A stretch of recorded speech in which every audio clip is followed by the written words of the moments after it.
to Tamil Gospel Tabernacle channel. இன்னும் அநேகர் தங்களை சுத்தம் பண்ணிக் கொள்ளவில்லை. கர்த்தர் அவர்களை மன்னித்து கொண்டு வந்து இன்னும் ஒரு கூட்டம் தான் இருக்கு. எல்லா குடும்பத்தில் உள்ள தலைவர்கள், தாய், தகப்பன், பிள்ளைகள் எல்லாரும் சுத்திரிச்சிட்டாங்களா? நம்ம இப்ப ஆராய்ச்சி பண்ணி பார்த்தா அப்படி இல்லை. ஆனாலும் கிருபையுள்ள தேவன் அவர்களை என்ன செய்யணும்? மன்னிக்கணும். இல்லைன்னா கஷ்டம். இந்த நிலைமை புது வருஷத்திலும் தொடரக்கூடாது. ஓசியாவின் புஸ்தகத்துல ஒரு வசனம் உண்டு. சில காரியங்களுக்கு ஜெபிச்சுட்டு நம்ம சுத்திரிப்பு போகலாம். ஓசியா 8:5. சமாரியாவே, உன் கன்றுக்குட்டி உன்னை வெறுத்துவிடுகிறது, என் கோபம் அவர்கள் மேல் மூண்டது, எதுவரைக்கும் சுத்தமாக அடைய மாட்டாதிருப்பார்கள். இன்னும் எது வரைக்கும் சுத்தமாக அடைய மாட்டாங்க? இன்னும் எத்தனை வருஷம், புது வருஷம், பழைய வருஷம் இப்படி தாண்டிட்டே போகணும். சில வீடுகளில் மனைவிகள் சுத்திரிச்சிருக்கிறாங்க, சில குடும்பங்களில் புருஷன்மார் சுத்திரிச்சிருக்கிறாங்க, சில குடும்பத்தில் பிள்ளைகள் சுத்திரிச்சிருக்கிறாங்க, சில குடும்பத்தில் பெற்றோர் மட்டும் சுத்திரிச்சிருக்கிறாங்க. இப்படி ஒன்னு ரெண்டு பேர் விட்டு அவங்க ஒரு கூட்டத்துக்கு வருவாங்க, அரை கூட்டத்துக்கு வருவாங்க, லேட்டா வருவாங்க, ஏதோ டைம் பாஸ் மாதிரி போய்கிட்டே இருக்கிறாங்க. பின்னால எங்கேயாவது ஒரு சந்தில உட்காந்துட்டு போவாங்க. ஆனா ஒரு சுத்தாங்கம் நமக்கு இந்த நாட்கள்ல உண்டாகணும். அதனால ஒரு கேள்வி இருக்கு, எது வரைக்கும் சுத்தாங்கம் அடைய மாட்டாதிருப்பார்கள்? 2 நாளாகமத்துல பார்க்கும்போது சுத்தாங்கம் இல்லைன்னா கிருபையுள்ள தேவன் அதை மன்னிச்சு கிளியர் பண்ணணும் அப்படின்னு ஜெபிக்கிறதாக சொல்லப்பட்டிருக்கிறது. 2 நாளாகமம் 30:19. எசேக்கியா அவர்களுக்காக விண்ணப்பம் பண்ணி, தங்கள் பிதாக்களின் தேவனாகிய கர்த்தரான தேவனை தேடும்படிக்கு தங்கள் இருதயத்தை நேராக்கினவர்கள் பரிசுத்த ஸ்தலத்திற்கேற்ற சுத்தாங்கம் அடையாதிருந்தாலும் கிருபையுள்ள கர்த்தர் அவர்கள் எல்லாருக்கும் மன்னிப்பாராக என்றான். கர்த்தர் எசேக்கியாவின் விண்ணப்பத்தை கேட்டு ஜனங்களுக்கு அனுகூலம் செய்தார்.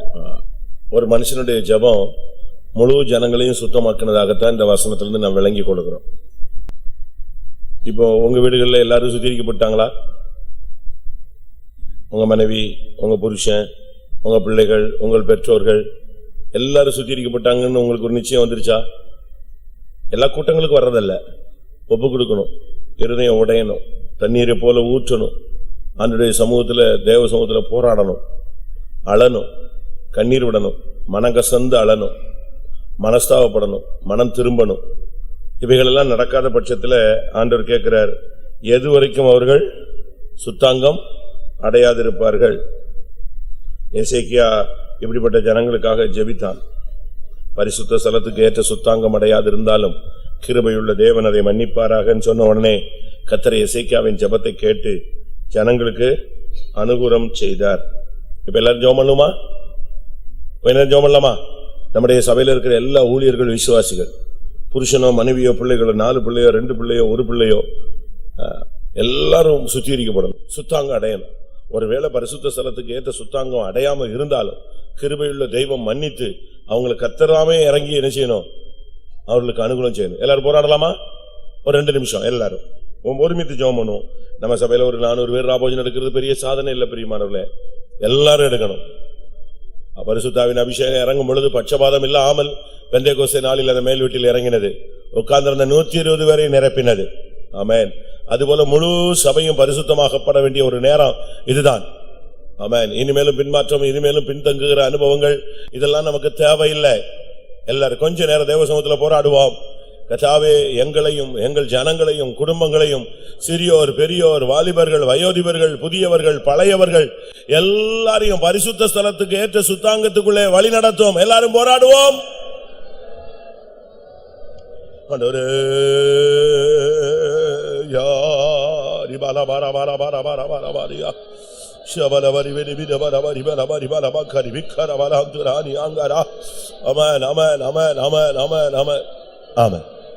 நம்ம 5 கூட்டத்துல அறிக்கை செஞ்சிருப்போம். அது பரிசுத்த ஸ்தலத்துக்கு ஏற்ற சுத்தாங்கன்னு சொல்ல முடியாது.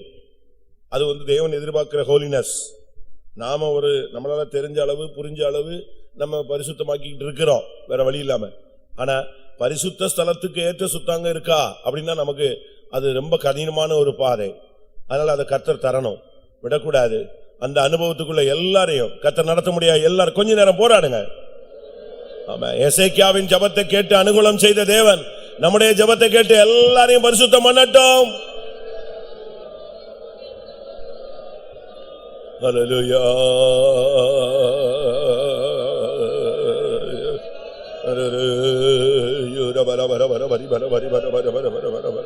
பரிசுத்த ஸ்தலத்துக்கு சுத்தாங்கத்தை தாரு, சுத்தாங்கத்தை தாரு, சுத்தாங்கத்தை தாரு, சுத்தாங்கத்தை தாரு. கலாவாலா துராவாலா கராவாலா அலாம் துராவாலா வாலா வாலா வாலா சுதாவாலா வாலா வாலா வாலா வாலா வாலா வாலா வாலா வாலா.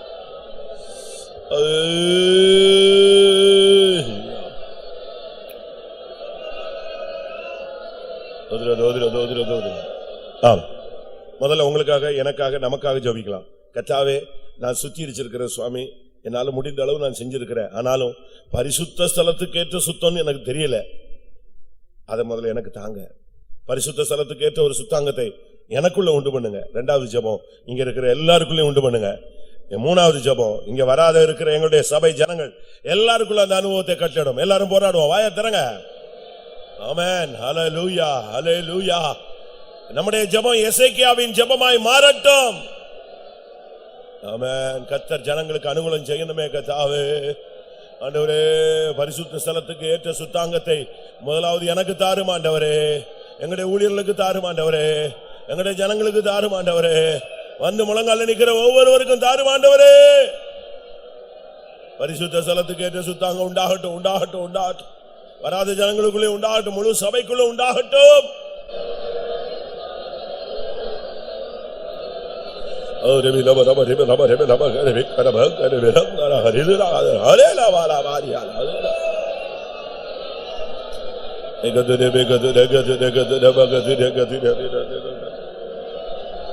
Jesus, Jesus, Jesus, Jesus, Jesus.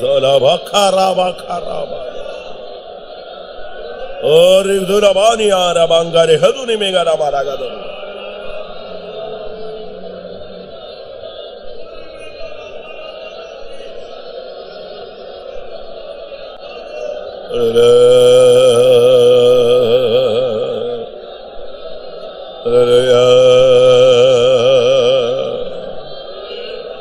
Ragadana megara banadire nilana gare mena. Ragadane megare mani ragadare ne mangare.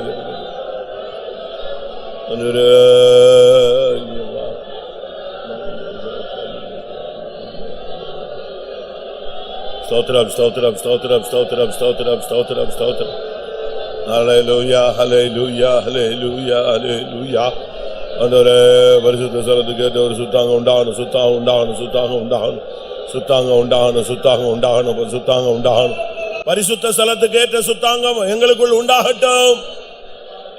கிருபையுள்ள தேவன் மன்னித்து இரக்கம் செய்யும்.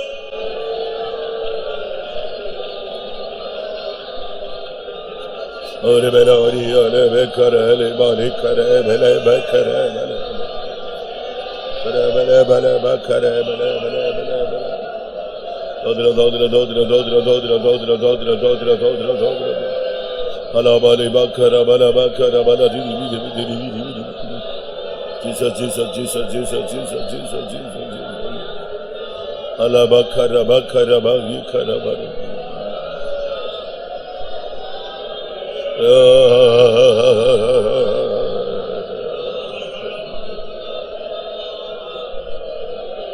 Dodra dodra dodra dodra dodra dodra dodra dodra dodra dodra dodra Hallelujah.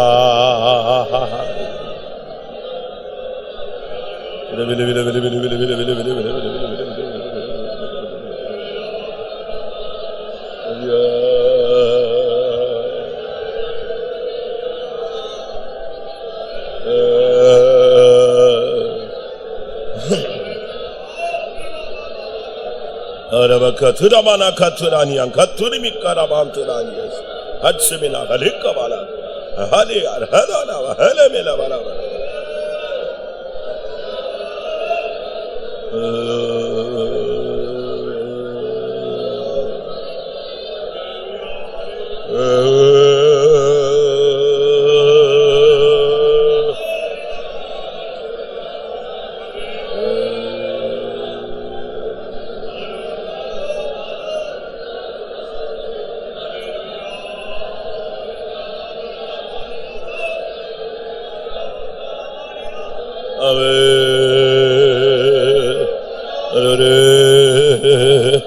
Hallelujah, hallelujah, hallelujah, hallelujah, hallelujah.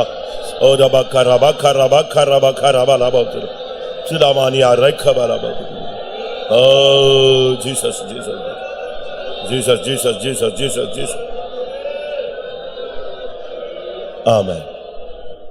இரண்டாவதாக வெகு தூரத்தில் இருக்கிற நம்முடைய ஜனங்கள், வெகு தூரம்னா ஊர்ல இல்ல, ஆவிக்குரிய ஜீவியத்துல ரொம்ப லாங் டிஸ்டன்ஸ்ல இருக்கிறவங்க எல்லாரையும் கர்த்தர் சிலுவை பக்கம் கொண்டு வரணும்.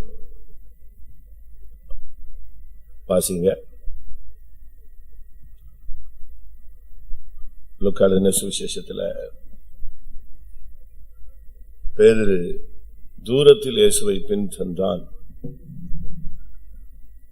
இன்னும் எத்தனை வருஷம் தூரத்திலேயே நீங்க வர போறீங்க ஆண்டவரோட நெருங்கி வராம? நீங்களே யோசிச்சு பாருங்க. நாம் தூரத்தில் வர்றதுக்கு இந்த மார்க்கத்தில் வந்தோம். 22:54. அவர்கள் அவரை பிடித்த பின்பு பிரதான ஆசாரியனுடைய வீட்டில் கொண்டு போய்விட்டார்கள். பேதுருவும் தூரத்திலே பின் சென்றான். லூக்கா 23:49. அவருக்கு அறிமுகமானவர்கள் எல்லாரும் கலிலேயாவிலிருந்து அவருக்கு பின் சென்று வந்த ஸ்திரீகளும் தூரத்திலே நின்று இவைகளை பார்த்து கொண்டிருந்தார்கள். இயேசு சிலுவையில் தொங்குறத கெத்சமனே தோட்டத்தில் நிக்க வேண்டியவங்க எல்லாரும் ஓடிட்டாங்க, ஓடியே போயிட்டாங்க. ஆனா இப்போ பேதுரு எங்க வந்து நிக்கிறா? அரண்மனையில தூரத்தில் நின்றுட்டு இருந்தான். அவருக்கு பின் சென்று வந்த ஸ்திரீகள் எல்லாரும் இப்போ ஒரு குரூப் அதுக்கு முந்தின வசனத்துல மார்பிள் அடிச்சுட்டு அழுதுட்டு கிடக்கு. ஆனா இன்னொரு இடத்துல ஒரு குரூப் ஜனங்கள், ஸ்திரீகள் எல்லாம் தூரத்துல நின்னு சிலுவையில தொங்குறத பார்த்துட்டு இருந்தாங்க. இப்ப நமக்கும் தேவனுக்கும் எவ்வளவு தூரம் இருக்குன்னு பாருங்க. ஏன் விலகி போறீர்கள்னு சொல்லி இருக்கு கேள்வி. ஏசாயா 1:4. நீ ஏன் விலகி போய்கிட்டே இருக்க? விலகி ஏன் போற? கிட்டவா. இன்னும் நீங்கள் ஏன் அடிக்கப்பட வேண்டும்? அதிகமாய் விலகி போகிறீர்களே. அதிகமா ஏன் விலகி போகணும்? இப்படிப்பட்ட கூட்டங்கள் எல்லாம் தேவனோடு உங்களை நெருங்கி வர்றது கொண்டு வருது. கெத்சமனே தோட்டத்தில் ஓடி போனதானே எல்லா சீடர்களும் சிலுவைக்கு திருப்பி வந்தாங்க. சிலுவையில ஜீவனை கொடுக்கும் பொழுது இயேசு யோவானிடத்தில் பேசினார், அதோ உன் தாய். கெத்சமனே தோட்டத்தில் ஓடி போனவங்க இவங்க எல்லாமே. ஆனா சிலுவைக்கு மறுபடியும் திரும்பி வந்தாங்க. அதான் முக்கியம். நாம் இந்த நாட்கள்ல திரும்பி வரணும். நம்முடைய விசுவாசிகள் ஊழியர்களுக்குள்ள ஒரு மனம் திரும்புதல் உண்டாகணும், ஒரு உடைதல் உண்டாகணும். இந்த நாட்கள்ல எல்லாரும் திரும்பணும். இந்த அறவேக்காடு கால் வேக்காடு எல்லாம் அது ஒத்து வராது. ஆஃப் பாயில் கேஸ் எல்லாம் ஒத்து வராது. சும்மா இப்படியே அறகுறையாவே பேருக்கு காணிக்க கொடுக்கறது, தசமாகம் கொடுக்கறது, நீ போங்கிறது, கூட்டத்தை கொண்டு வந்து விட்டுட்டு போறது, கடைசி நேரத்தில் வர்றது, ரொம்ப பிஸியா தங்களை காட்டிக்கிறது, ரொம்ப ஹைடெக்கா காட்டிக்கிறது, இதெல்லாம் விட்டுட்டு கர்த்தருடைய பாதத்துல நம்முடைய ஜனங்கள் நினைச்சணும் விழுந்து கிடக்கணும். அப்படி ஒரு காலங்கள் வேணும். ஒரு ஆளுக்கல்ல, ரெண்டு ஆளுக்கல்ல. ஒரு ஆளுக்கு எழுப்புதல் இன்னொரு ஆளுக்கு எழுப்புதல் என்ன பிரயோஜனம் இல்லை. புருஷனுக்கு எழுப்புதல் இருக்கு, மனைவி ஏங்க என்னங்க எப்ப பார்த்தாலும் கோயிலுக்கே போறீங்க? இல்ல மனைவிக்கு எழுப்புதல் இருக்கு, இவன் இப்படி எல்லாம் சும்மா டெய்லி எல்லாம் போற வேலை வச்சுக்காத அப்படின்னா. இல்ல பிள்ளைகளுக்கு எழுப்புதல் இருக்கு, ஐயோ நீ ஊழியத்துக்கு எல்லாம் போக கூடாது அப்படின்னு பெற்றோர் சொன்னா அர்த்தமே இல்ல. எல்லாரும் ஒருமித்து செயல்பட வேண்டியது. தேவனுடைய ஆலயத்துக்கு போவோம் வாருங்கள் என்று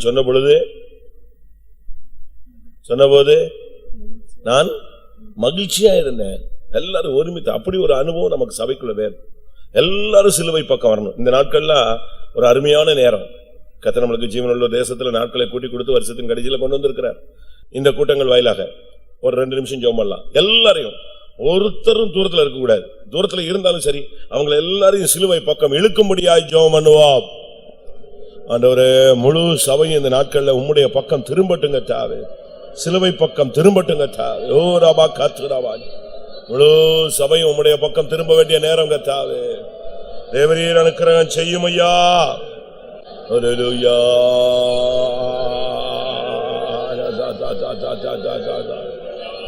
Oh God, Vika Shabara. I come in with about it. Oh God.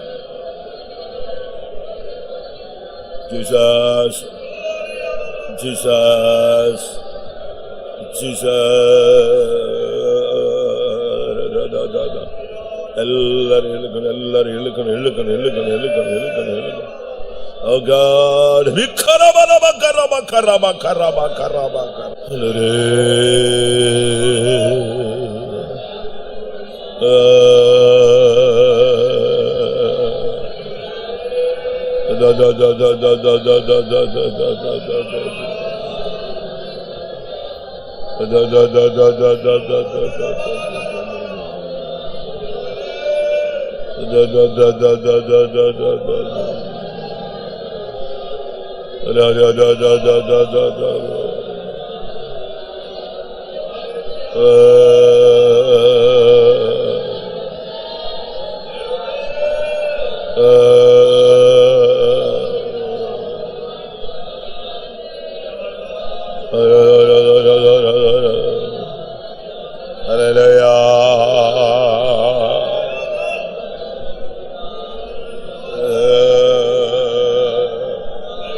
மூன்றாவதாக, இந்த சுத்தியிருப்பின் நிலவரம் எப்பொழுதும் நம்முடைய ஜனத்துக்குள் நிலைத்திருக்கணும். இது இந்த கூட்டங்கள்ல மாத்திரம் வந்து உட்கார்ந்து அழுது சரிபடுத்திட்டு போறதில்ல. சுத்தியிருப்புங்கிறது எப்பவுமே நடந்துகிட்டே இருக்கணும். அப்பதான் நம்முடைய வாழ்க்கை சரியா இருக்கும். சுத்திரிக்கத்தான் நமக்குள்ள ஒரு தூய்மை உண்டாகிட்டே இருக்கும். நீங்க பாருங்க, இந்த க்ரூட் ஆயில் எடுத்துட்டு வராங்க வெளிநாடுகள்ல இருந்து. நம்முடைய நாடுகளுக்கு என்ன வருது? க்ரூட் ஆயில் வருது, அப்படித்தானே? ஆனா அதை வந்து சுத்திரிக்கிறாங்க. பல இடங்கள்ல இருக்கு இந்தியால சுத்திரி. அது அந்த க்ரூட் ஆயில் வந்து சாக்கடை மாதிரி இருக்கும். பாத்திருக்கீங்களா? ரோட்ல நான் போகும்போது ஒரு ட்ரிப்பு கொட்டிடுச்சு. அதுல விட்ட டூ வீலர்லாம் நெஞ்சிட்டான், விழுந்து வழுக்கி விழுந்துட்டான். அது சாக்கடை மாதிரியே இருக்கும். ஒரு க்ரூட், அது ஒரு பூமிக்குள்ள இருந்து எடுக்கிற ஒரு இது. ஆனா அத பிரிப்பான் பாருங்க, சுத்திரிப்பான் பாருங்க. அத ரிஃபைனரிஸ்ல கொடுத்து கிளியர் பண்ணும்போது பாத்தீங்கன்னா அதுல ஃபர்ஸ்ட் குவாலிட்டி எது? பெட்ரோல்ல என்னது? பிளைட்டுக்கு யூஸ் பண்றத எடுக்கிறாங்க. ஃபர்ஸ்ட் குவாலிட்டி அது விமானத்தை பறக்க வைக்குது. செகண்ட் தான் இந்த நம்ம இதுல ஸ்பீடு அது இதெல்லாம் போடுறது நார்மல் டீசல். அதுக்கு பிறகு அப்படியே அது மண்ணெண்ணெய், தாறு, நாப்தா, இப்படி ஒன்னொன்னா என்ன செய்யுது? பிரிஞ்சு வந்துருது. இது எதனால நடக்கிறது?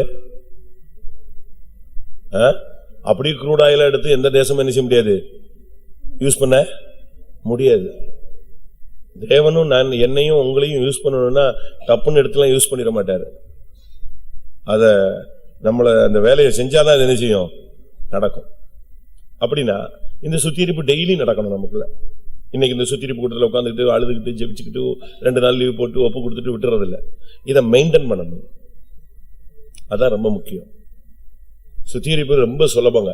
ஒரு நாள்ல உட்காந்துட்டு அப்படியே மௌனம் வர மாதிரி உட்காந்துக்கலாம். அவனை என்ன ஏசினாலும் சோத்திரம் சோத்திரம் சோத்திரம் சோத்திரம் சோத்திரமா. ஆனா இதை காத்துக்கொள்ளல, மெயின்டைன் பண்ணலன்னு வச்சுக்கோங்க, நாளைக்கே பின்மாற்றம் என்ன செஞ்சிரும், வந்துடும். சரிதான் நான் சொல்றது? இதை மெயின்டைன் பண்றதுதான் ரொம்ப முக்கியம். இந்த லைஃபை வந்து மெயின்டைன் பண்றது ரொம்ப கடினமானது. ஆனா அது தேவை.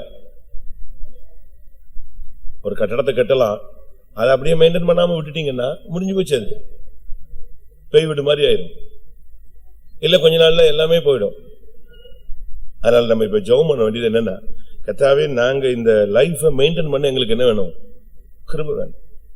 டெய்லி அந்த சுத்திரிப்பு. நீங்க பாஸ்டர் ஏர்னஸ்டுடைய டைரிலாம் எடுத்து பாத்தீங்கன்னா டெய்லி டைரி எழுதுவார். ஒவ்வொரு நாளும் நைட்ல ஒரு சுத்திரிப்பு. ஆண்டவரே இன்னைக்கு மத்தியானம் நான் சாப்பிடும் போது அந்த உப்பு இல்லைன்னு சொல்லிட்டு இந்த சமையல் பண்ணவங்கள நான் நினைஞ்சிட்டேன், மனசுல திட்டிட்டேன், ஒரு பொறுப்பா செய்யலையே அப்படின்னு. அது கூட உங்களுடைய வீட்டுல நான் கேட்கறதுக்கு எனக்கு என்ன கிடையாது, தகுதி கிடையாது, தப்புதான். என் மனசுல கூட அவங்கள நாங்க நினைஞ்சிடக்கூடாது, ஏசிருக்க கூடாது, நான் ஒரு சீப் பர்சன் சொல்லிட்டு அப்படிலாம் அவங்க திங்க் பண்ணி டெய்லி என்ன செய்யறாங்க, அதை கிளியர் பண்றாங்க. நாமும் இதை மெயின்டைன் பண்ணணும். இல்லைன்னு சொன்னா தோத்துருவோம். இந்த பிரதிஷ்டை, இந்த லைஃப் ஒரு வாரம் ஓடும், இல்ல ஒரு மாசம் ஓடும், இல்ல ஒரு டைம் வரைக்கும் ஓடும். மெயின்டைன் பண்ணாத போது அதுக்கு பிறகு என்ன செய்யாது, வண்டி பெட்ரோல் இருக்கிற வரைக்கும் ஓடுங்க, ரிசர்வ்னு உனக்கு காட்டும், லைட்ல எரியும். ஆனா நீங்க அதை வார்னிங்க எடுத்துக்கிட்டு உடனே என்ன செய்யணும், ஃபில் பண்ணணும். அதுதான் நம்மளுக்கு முக்கியம். இன்னைக்கு பாருங்க, நமக்கு நம்மள அநேகர் இதை மெயின்டைன் பண்றது இல்லை. அதனாலதான் நமக்கு தோல்வி.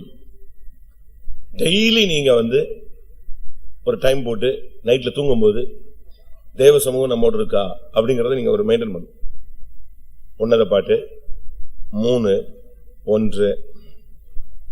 ராக்காலங்களில் என் படுக்கையிலே என் ஆத்ம நேசரை தேடினேன், தேடியும் நான் அவரை காணவில்லை. ராக்காலங்களில் என் படுக்கையில் போன பின்பு நான் என் ஆத்துமநேசரை தேடினேன். இப்ப நீங்க பாருங்க, 5:30 வர வேண்டிய காலேஜ் பொண்ணு, உங்க பொண்ணு 5:30 வரல. ஒரு தாய் எப்படி இருக்கும் சொல்லுங்க? ஒரு தாய்க்கு எப்படி இருக்கும்? என்னாச்சு 5:30 வரல, சரி ஒரு அரை மணி நேரம் வெயிட் பண்ணுவாங்க, பஸ் லேட்டு, டிராபிக் அப்படி இப்படின்னு எழுதிப்பாங்க. அதே நேரத்துல அதே காலேஜில் உள்ள ஒரு பொண்ணு 6 மணிக்கு வீட்டுக்கு வந்துருச்சு, இவங்க பிள்ளை வரல, எப்படி இருக்கும்? உடனே அந்த பிள்ளை என்ன செய்வாங்க, ஓடுவாங்க. என்ன என் பிள்ளை ஏன் வரல, காலேஜ் முடிஞ்சிச்சுல ஏன் வரல? உடனே அந்த பதப்பதைப்பு கூடும். 7 மணி ஆகுது, பிள்ளை வரல, எப்படி இருக்கும்?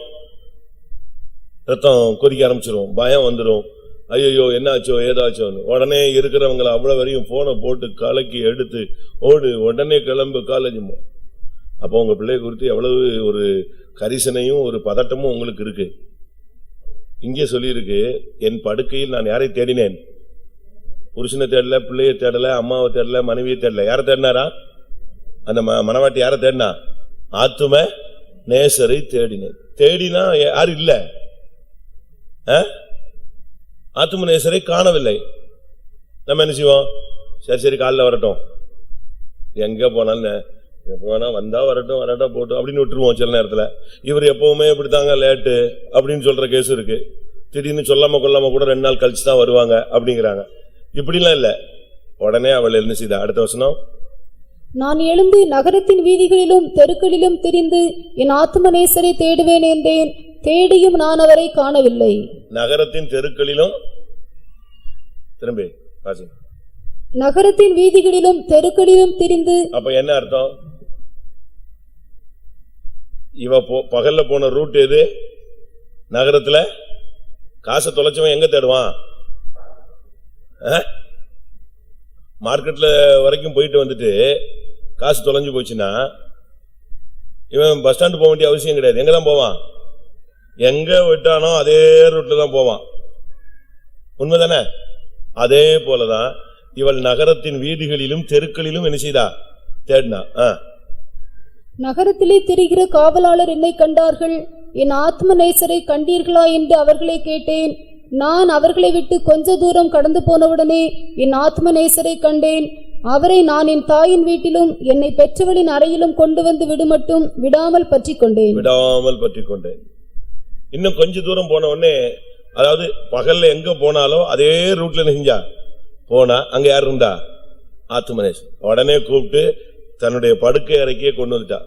தாயின் அறை வீட்டுக்கு கொண்டு வர மட்டும் நான் அவரை விடாமல் பற்றிக் கொண்டேன். அப்ப நைட்டுக்குள்ளேயே விட்ட நேசரை நெஞ்சாச்சு, பிடிச்சாச்சு. டெய்லி நைட்டு உட்கார்ந்து ஒரு சுத்திரி பண்ணணும். கர்த்தாவே இன்னைக்கு பகல்ல நான் எங்க போனேன், ஆபீஸ் போனேன், பிசினஸ் போனேன், சொந்தக்காரன் வீட்டுக்கு போனேன், சர்ச்சுக்கு போனேன், அங்க போய் கிண்டல் அடிச்சேன், விளையாண்டேன், இது அதுல தேவ கிருபை போயிடுச்சு, சமாதானம் போயிடுச்சு, இங்க போய் இந்த வார்த்தையை பேசினால சண்டையே வந்துருச்சு, இந்த இடத்துல போன போது நான் சரியா பேசாதனால பிசினஸே தோத்து போச்சு, இந்த இடத்துக்கு போகும்போது நான் அந்த இடத்துல நின்றுக்க கூடாது, அவசரப்பட்டுட்டேன், இப்படி எல்லாம் நீங்க அனலைஸ் பண்ணணும்.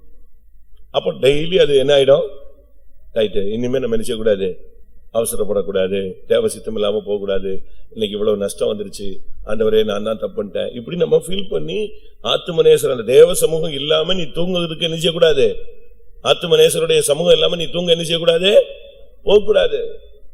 அப்ப டெய்லி அந்த மனவாட்டி தன்னை மெயின்டைன் பண்ணிட்டே இருந்தா, அதனாலதான் அவளுடைய லைஃப் பாதுகாக்கப்பட்டது. தோல்விகள் வரும், நம்ம ஒண்ணும் சாமியார்கள் இல்லையே, தவம் இருந்துகிட்டே கண்ணை மூடிக்கிட்டே மனுஷன் இல்லாத இடத்துல போய் உட்கார்றதுக்கு. நம்ம உலகத்துல தானே இருக்கிறோம். அப்ப நமக்கு என்ன வரும், பிரச்சனைகள் வரும். நீ சும்மா இருந்தாலே தூசிகள் ஒட்டிக்கும், சும்மா இருந்தாலே தூசிகள் ஒட்டிக்கும். நம்ம போவோம், எதிர ஏதாவது ஒரு விபரீதமான காட்சி வரும், போவோம், சம்பந்தமில்லாத ஆள் குறுக்க என்னத்தையா வம்பிழுப்பான், இதெல்லாம் சகஜமானது. அதனால ஜெபம் பண்ணுவோமா எல்லாரும். இந்த பிரதிஷ்டைகள் இந்த 7-8 கூட்டம் 4-5 கூட்டங்கள்ல நம்ம உபவாசம் போட்டிருக்கிறோம், ஒப்பு கொடுத்திருக்கிறோம், உடைச்சிருக்கிறோம், தாழ்த்தி இருக்கிறோம், விடுறோம்னு தீர்மானிச்சிருக்கிறோம். இதை மெயின்டைன் பண்ணதுக்கு நமக்கு எல்லாருக்கும் கிருபை வேணும், வேணுமா வேண்டாமா? கிறிஸ்தவ வாழ்க்கை 1 நாள் 2 நாள் வாழ்க்கையில வேஷம் போடுற வாழ்க்கை அல்ல, இது நிரந்தரமானது. அப்ப இதை மெயின்டைன் பண்ணணும். இதை மெயின்டைன் பண்ணிட்டீங்க, அற்புதங்கள் தானாகவே என்ன செய்யும். நீங்க டெய்லி உங்களை சுத்திரிச்சுட்டே இருங்களேன், டெய்லி நீங்க உங்களை சுத்திரிச்சு பாருங்க, அடுத்த நாள் என்ன நடக்கும், என்ன நடக்கும்?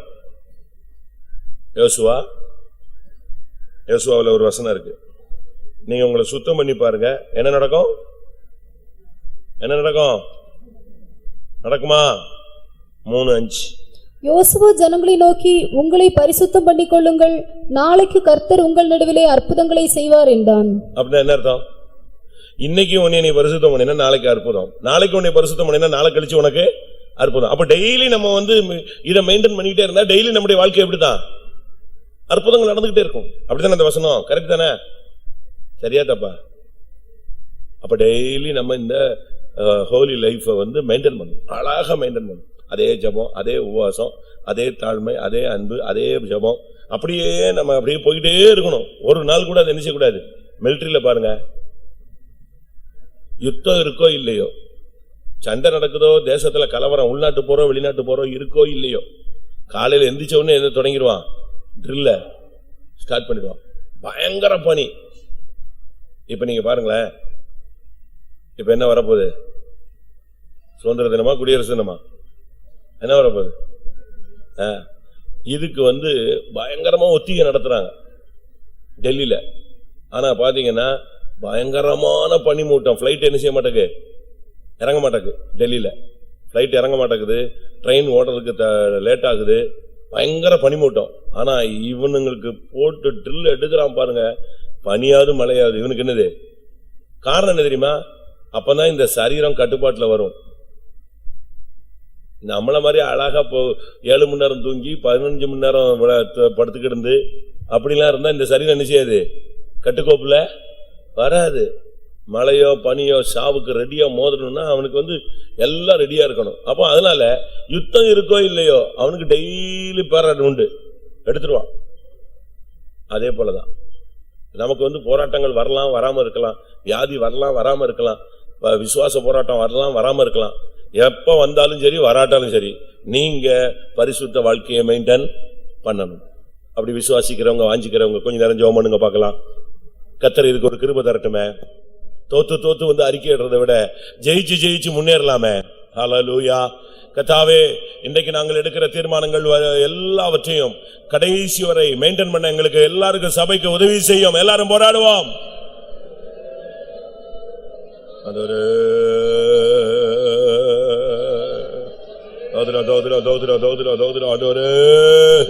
பரிசுத்த வாழ்க்கையை, சுத்திரிப்பின் வாழ்க்கையை, விசுவாச வாழ்க்கையை சரியான விதத்துல தெய்வீகத்துல மெயின்டைன் பண்ண எல்லாருக்கும் உதவி செய்யும்.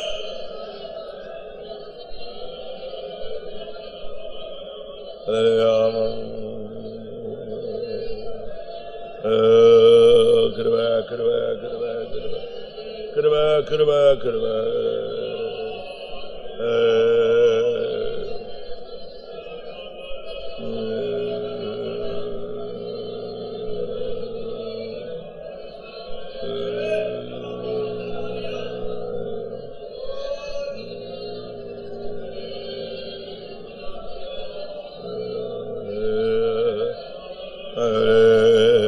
பரிசுத்த வாழ்க்கையை மெயின்டைன் பண்ண உதவி செய்யும். கடைசி வரை காத்துக்கொள்ள அருள் செய்யும்.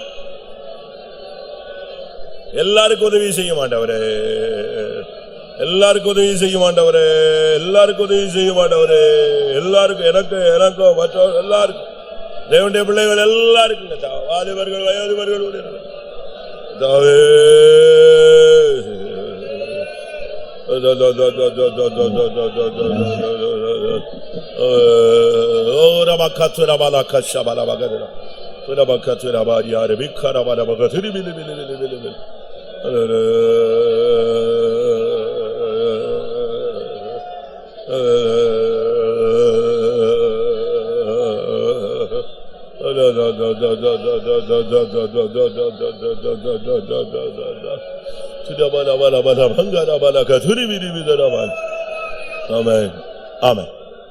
இதெல்லாம் முடியாதுன்னு பிசாசு உன்கிட்ட பேசுவான். முடியும். இன்னைக்கு பாருங்க, வேலையில லீவே எடுக்காதவங்க இருக்காங்க, டிரான்ஸ்போர்ட்ல ஆக்சிடென்டே ஆகாதவங்க இருக்கிறாங்க, 4 மணி ஜெபத்தை இதுவரைக்கும் விடாதவங்க இருக்கிறாங்க, ஒரு சர்வீஸையும் கேன்சல் பண்ணாம வாழ்ந்தவங்க இருக்கிறாங்க, ஒரு ராபோஜனம் கூட விடாம எடுத்தவங்க இருக்கிறாங்க, ஒரு உபவாசத்தை கூட மிஸ் பண்ணாதவங்க இருக்கிறாங்க. இல்லன்னா இல்ல, டெய்லி பைபிள் ரீட் பண்ணாதவங்க, டெய்லி பைபிளை 20 அதிகாரம் 30 அதிகாரம் படிக்கிறவங்க அப்படியே இருக்கிறாங்க, அப்படியே மெயின்டைன் பண்றாங்க. அது அவங்களுக்கு சலிச்சே போகாது. ஏன்னா அது கிருபையினுடைய வேலை. ஆமென். அந்த வேலை நமக்குள்ள தொடர்ச்சியாய் நடைபெறும்படியாக எல்லாரும் போராடுவோம். ஆண்டவரே ஆண்டவரே ஐயா, எல்லாருக்கும் அருள் செய்யும். தேவைப்படுகிறவங்க கேளுங்க. ஹல்லேலூயா. கர்த்தர் தருவார்.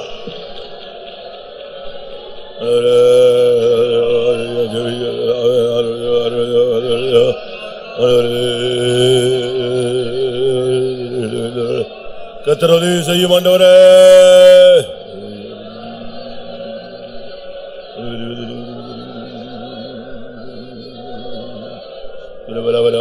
கரபாலா கத்வரா மக்கரபாரி மாரி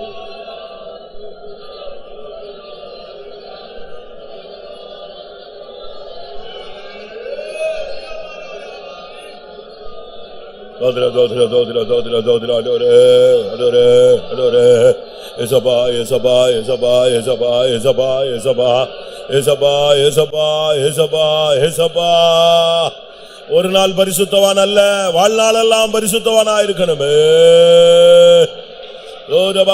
மனுஷர்கள் முன்பாக மாத்திரம் அல்ல, தேவனுக்கு முன்பாக சாத்தானுக்கு முன்பாக பரிசுத்தவான்களாய் நிற்க உதவி செய்யுமா. யார்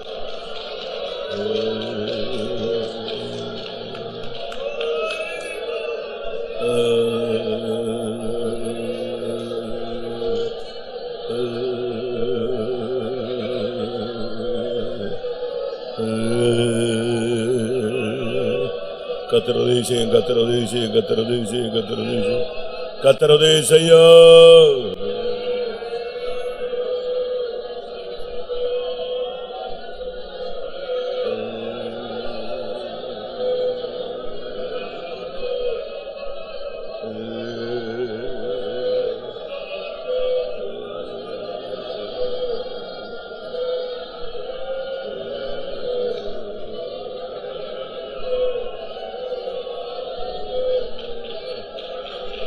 Amen, amen, amen, amen, amen, amen. Stotram, stotram, stotram, stotram, stotram.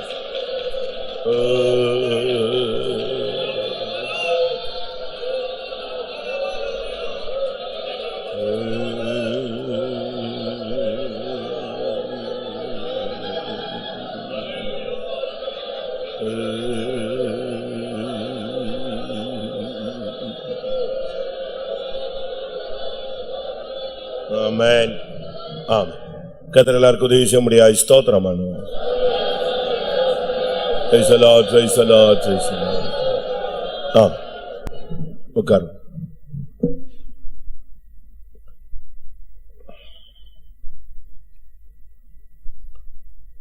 இன்றைக்கு சுத்திகரிப்புக்கு ஒரு அழகான ஒரு ஆளை நம்ம எடுத்துக்கலாம். 2 சாமுவேல் 14, 25, 26, 27.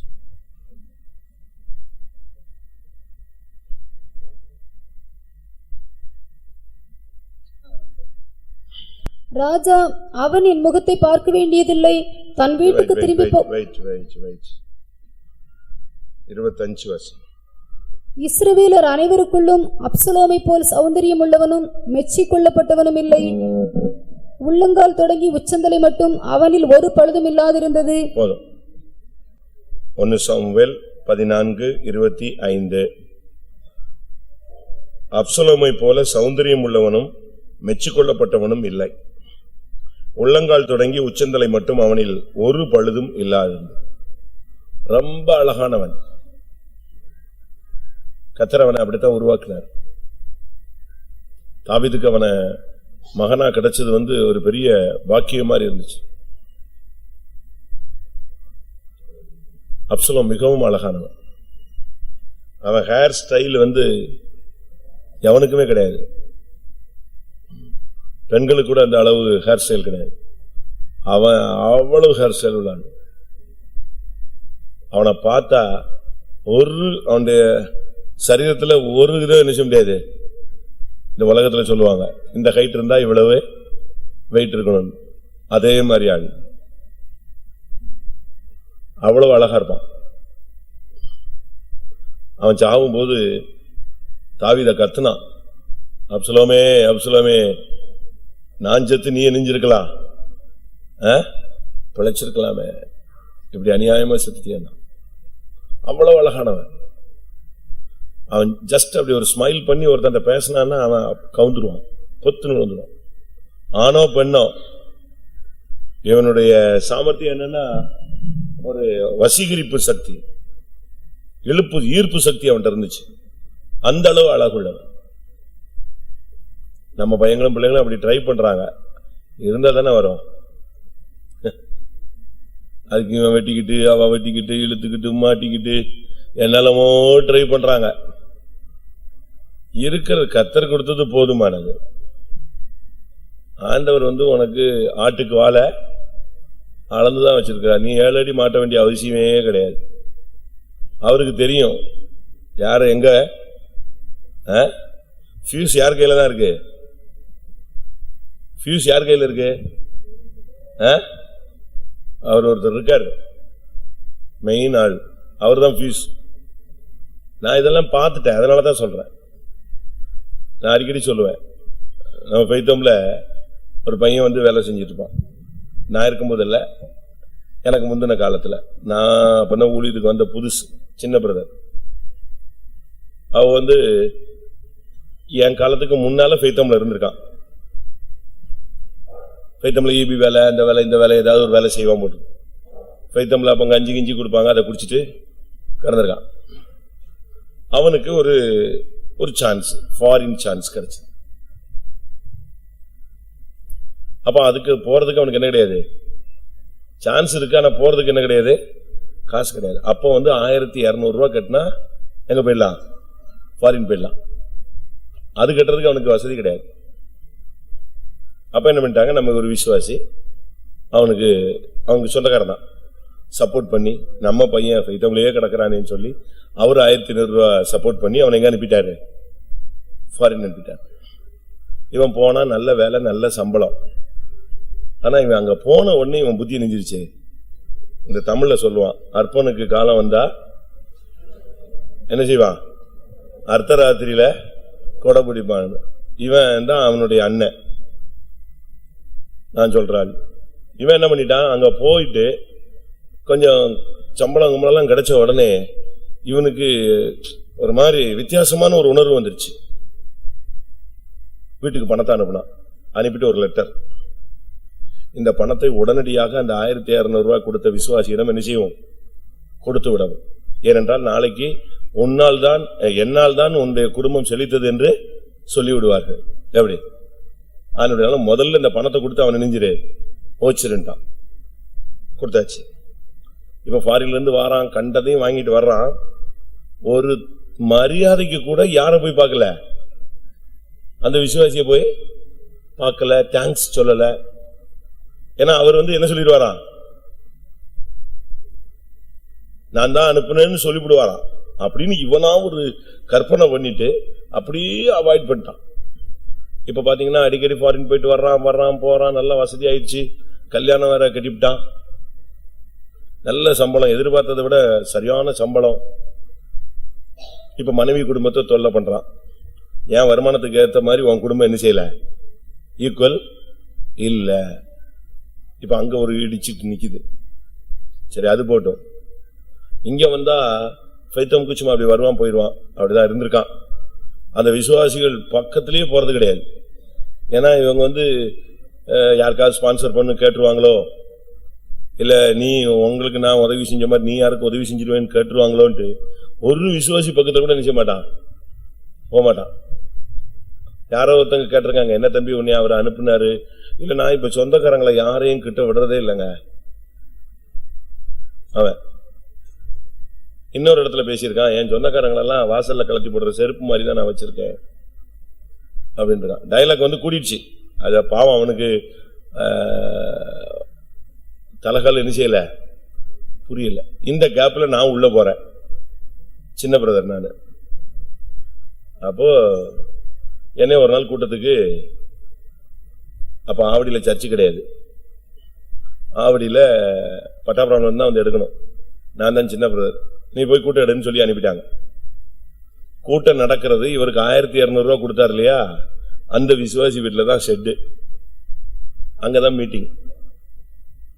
நானும் கூட்டத்தில் போய் உட்கார்ந்து இருக்கிறேன். ஒரு 40, 50, 60 விசுவாசிகள் இருக்கும். கூட்டம் பாட்டு ஓடிக்கிட்டு இருக்கு. இவன் வர்றான். அப்ப ஃபாரின்ல இருந்து வந்திருக்காரு ஐயா, வர்றான். எனக்கு இவனை சுத்தமா ஏபிசிடியே தெரியாது, இவன் யாருன்னு. நான் இப்படி பாக்குறேன், அப்படி சைட்ல வர்றான். வரும்போது பார்த்தேன், எனக்கு ஆச்சரியமா இருந்துச்சு. சரி, இன்னைக்கு ஒரு புதிய ஆத்மா வந்திருக்கான். ஏன்னா இவன் போட்டு வர்றது பட்டு வேஷ்டியும் பட்டு ஷர்ட்டும் போட்டு வர்றான். நான் சொல்றது பொய்யே கிடையாது. கையில பிராஸ்லெட் அடிச்சிருக்கான், நச்சுன்னு அடிச்சிருக்கான் பெருசா. காசு வந்துருச்சு இல்லையா, பெண்கள் தானே நகை போடக்கூடாது நம்ம பிரசங்கம் பண்றோம், ஆண்கள் போடலாம். அவன் அந்த ட்ராக்ல வந்துட்டான். பிராஸ்லெட் போட்டு இந்த எம்எல்ஏக்கெல்லாம் வேஷ்டி கட்டி இருந்தா தெருவை பெருக்கிக்கிட்டே வரும், அப்படி இழுத்துக்கிட்டு வரும் ஒரு 2 அடி. அதே மாதிரி இவன் தெரு பெருக்கிட்டே வர்றான். நானு ஸ்தோத்திரம் சாரி, நம்ம ரொம்ப சின்ன பிரதரப்ப, நானு 21 வயசு. ஆஹா, இவன் வந்துட்டான், இன்னைக்கு ஒரு புதிய ஆத்மா வந்துருச்சுன்னு நானு ரொம்ப கவனமா இருந்து இவனுக்காக பிரசங்கத்தையே மாத்திர கண்டிஷனுக்கு வந்துட்டேன், இவன் ரட்சிக்க பண்ணணும். முடிஞ்ச பிறகு பார்த்தா இவன் யாரு, பெய்தவம்ல கஞ்சி குடிச்சிட்டு இருந்தவன். இவனுக்கு காலம் மாறின போது என்ன ஆயிடுச்சு, அதே பெய்தமுக்கு இவன் எதுல வர்றான், இருந்து வளர்ந்த பெய்தமுக்கு 1200 ரூபாய் கொடுத்து விசுவாசி வீட்டுல உள்ள கூட்டத்துக்கே எப்படி வர்றான், பட்டு வேஷ்டி ஷர்ட் போட்டு வர்றான். நான் யோசிச்சேன், சரிப்பா. அதுக்கு பிறகுதான் சொன்னாங்க, இவன் பெய்தம்ல கிடந்த பிரதர், இவன் பாவம் இப்ப வேலை கிடைச்சதுனால இவன் நெஞ்சிட்டான், ஒன்னும் புரியாம நடந்துகிட்டு இருக்கான். இவன் கொண்டு வந்த ஃபாரின் பொருட்கள் கஸ்டம்ஸ்ல மாட்டி, பாஸ்டர்ஸ் தான் இவனுக்காக சப்போர்ட் பண்ணி ஆளை வச்சு கஸ்டம்ஸ்ல விசுவாசிகளை வச்சு ரிலீஸ் பண்ணிருக்காங்க. அவ்வளவு பொருள் கொண்டு வந்திருக்கான். அதுக்கும் ஊழியக்காரங்க தான் சப்போர்ட். ஆனா சொல்லக்கூடாது.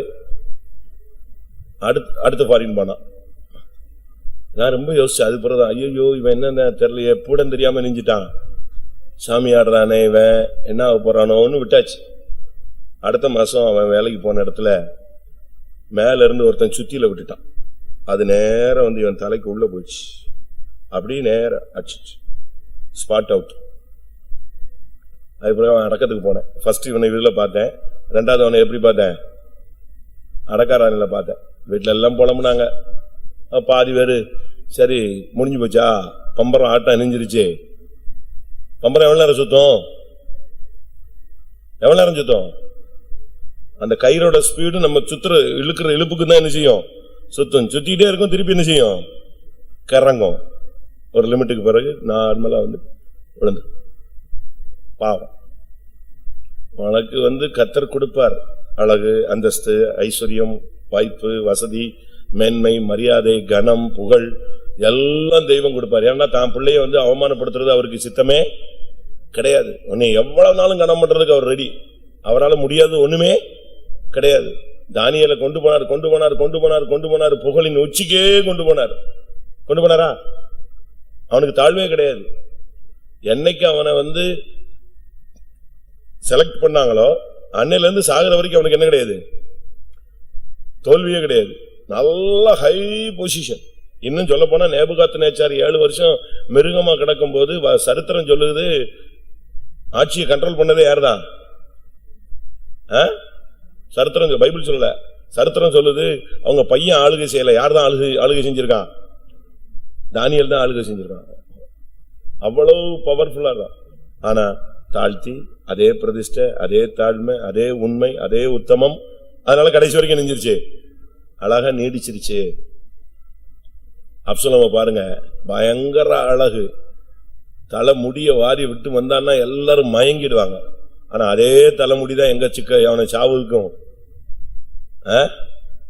காரணமாக அமைந்தது. அதனால நம்ம முதலாவது நம்முடைய அழகுக்கு முக்கியத்துவம் கொடுக்க கூடாது. நம்ம பெண்டிகாஸ்ட்னு சொல்றோமே தவிர நம்மள மாதிரி நீட்டா கிளம்பி வர்றதுக்கு ஆளே கிடையாது. சரி, இவனுக்கு இந்த அனுபவம் எப்படி கிடைச்சது? இவன் ஒரு அந்நியன்.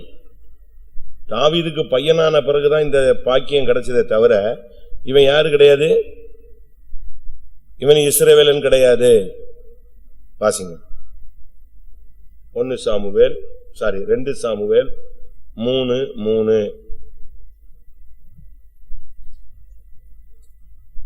நாபாலின் மனைவியாய் இருந்த கர்மேல் ஊராளான அபிகாயினிடத்திலே பிறந்த கீலேயாப் அவனுடைய 2ஆம் குமாரன்.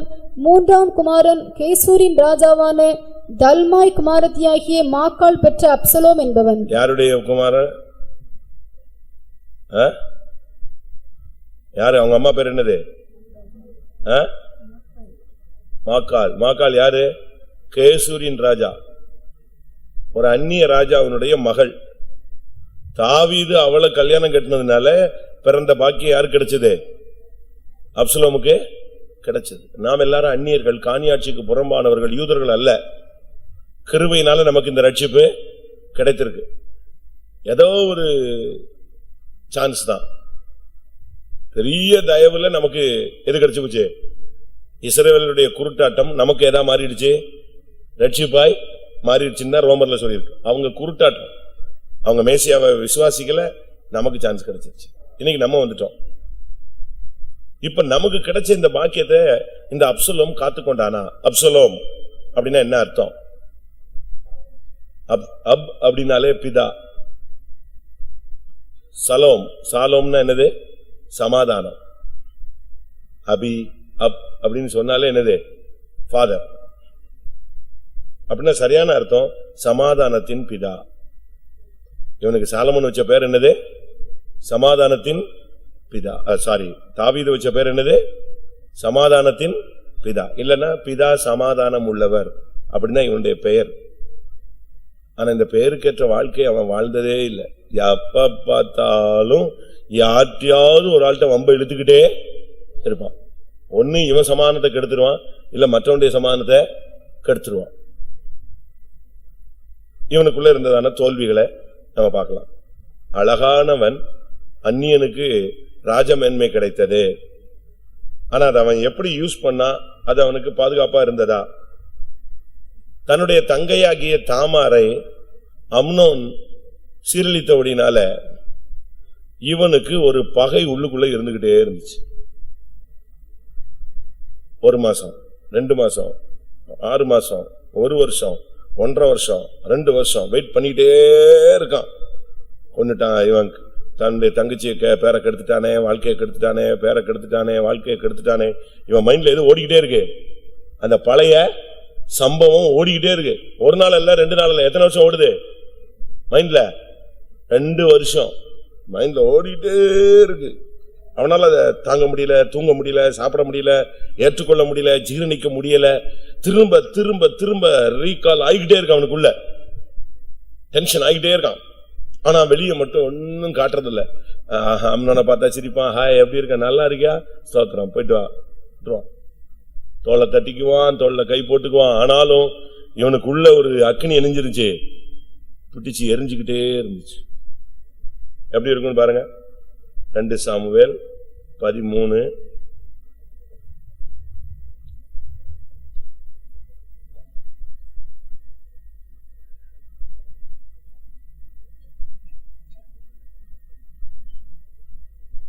23.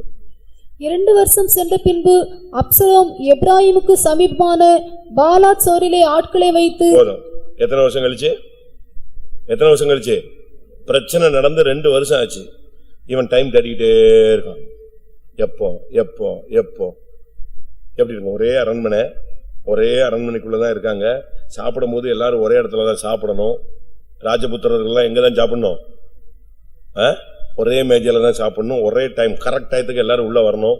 கம்பல்சரியா உட்காரணும். ராஜாவுக்கு முன்னால எல்லாரும் உட்கார்ந்து சாப்பிடும் போது ஒவ்வொருத்தரையும் விசாரிப்பான். இவன் அப்படியே மேனேஜ் பண்றான் பாருங்க. 1 வருஷம் 2 வருஷம் அப்படியே அவனுக்குள்ள அப்படியே மைண்ட்ல ஓடிக்கிட்டே இருக்கு. ஆனாலும் என்ன செய்யறான்? வெளியே தெரியாமலே மெயின்டைன் பண்றான். இப்படி பகையை எத்தனை பேர் உள்ள வச்சிருக்கீங்க?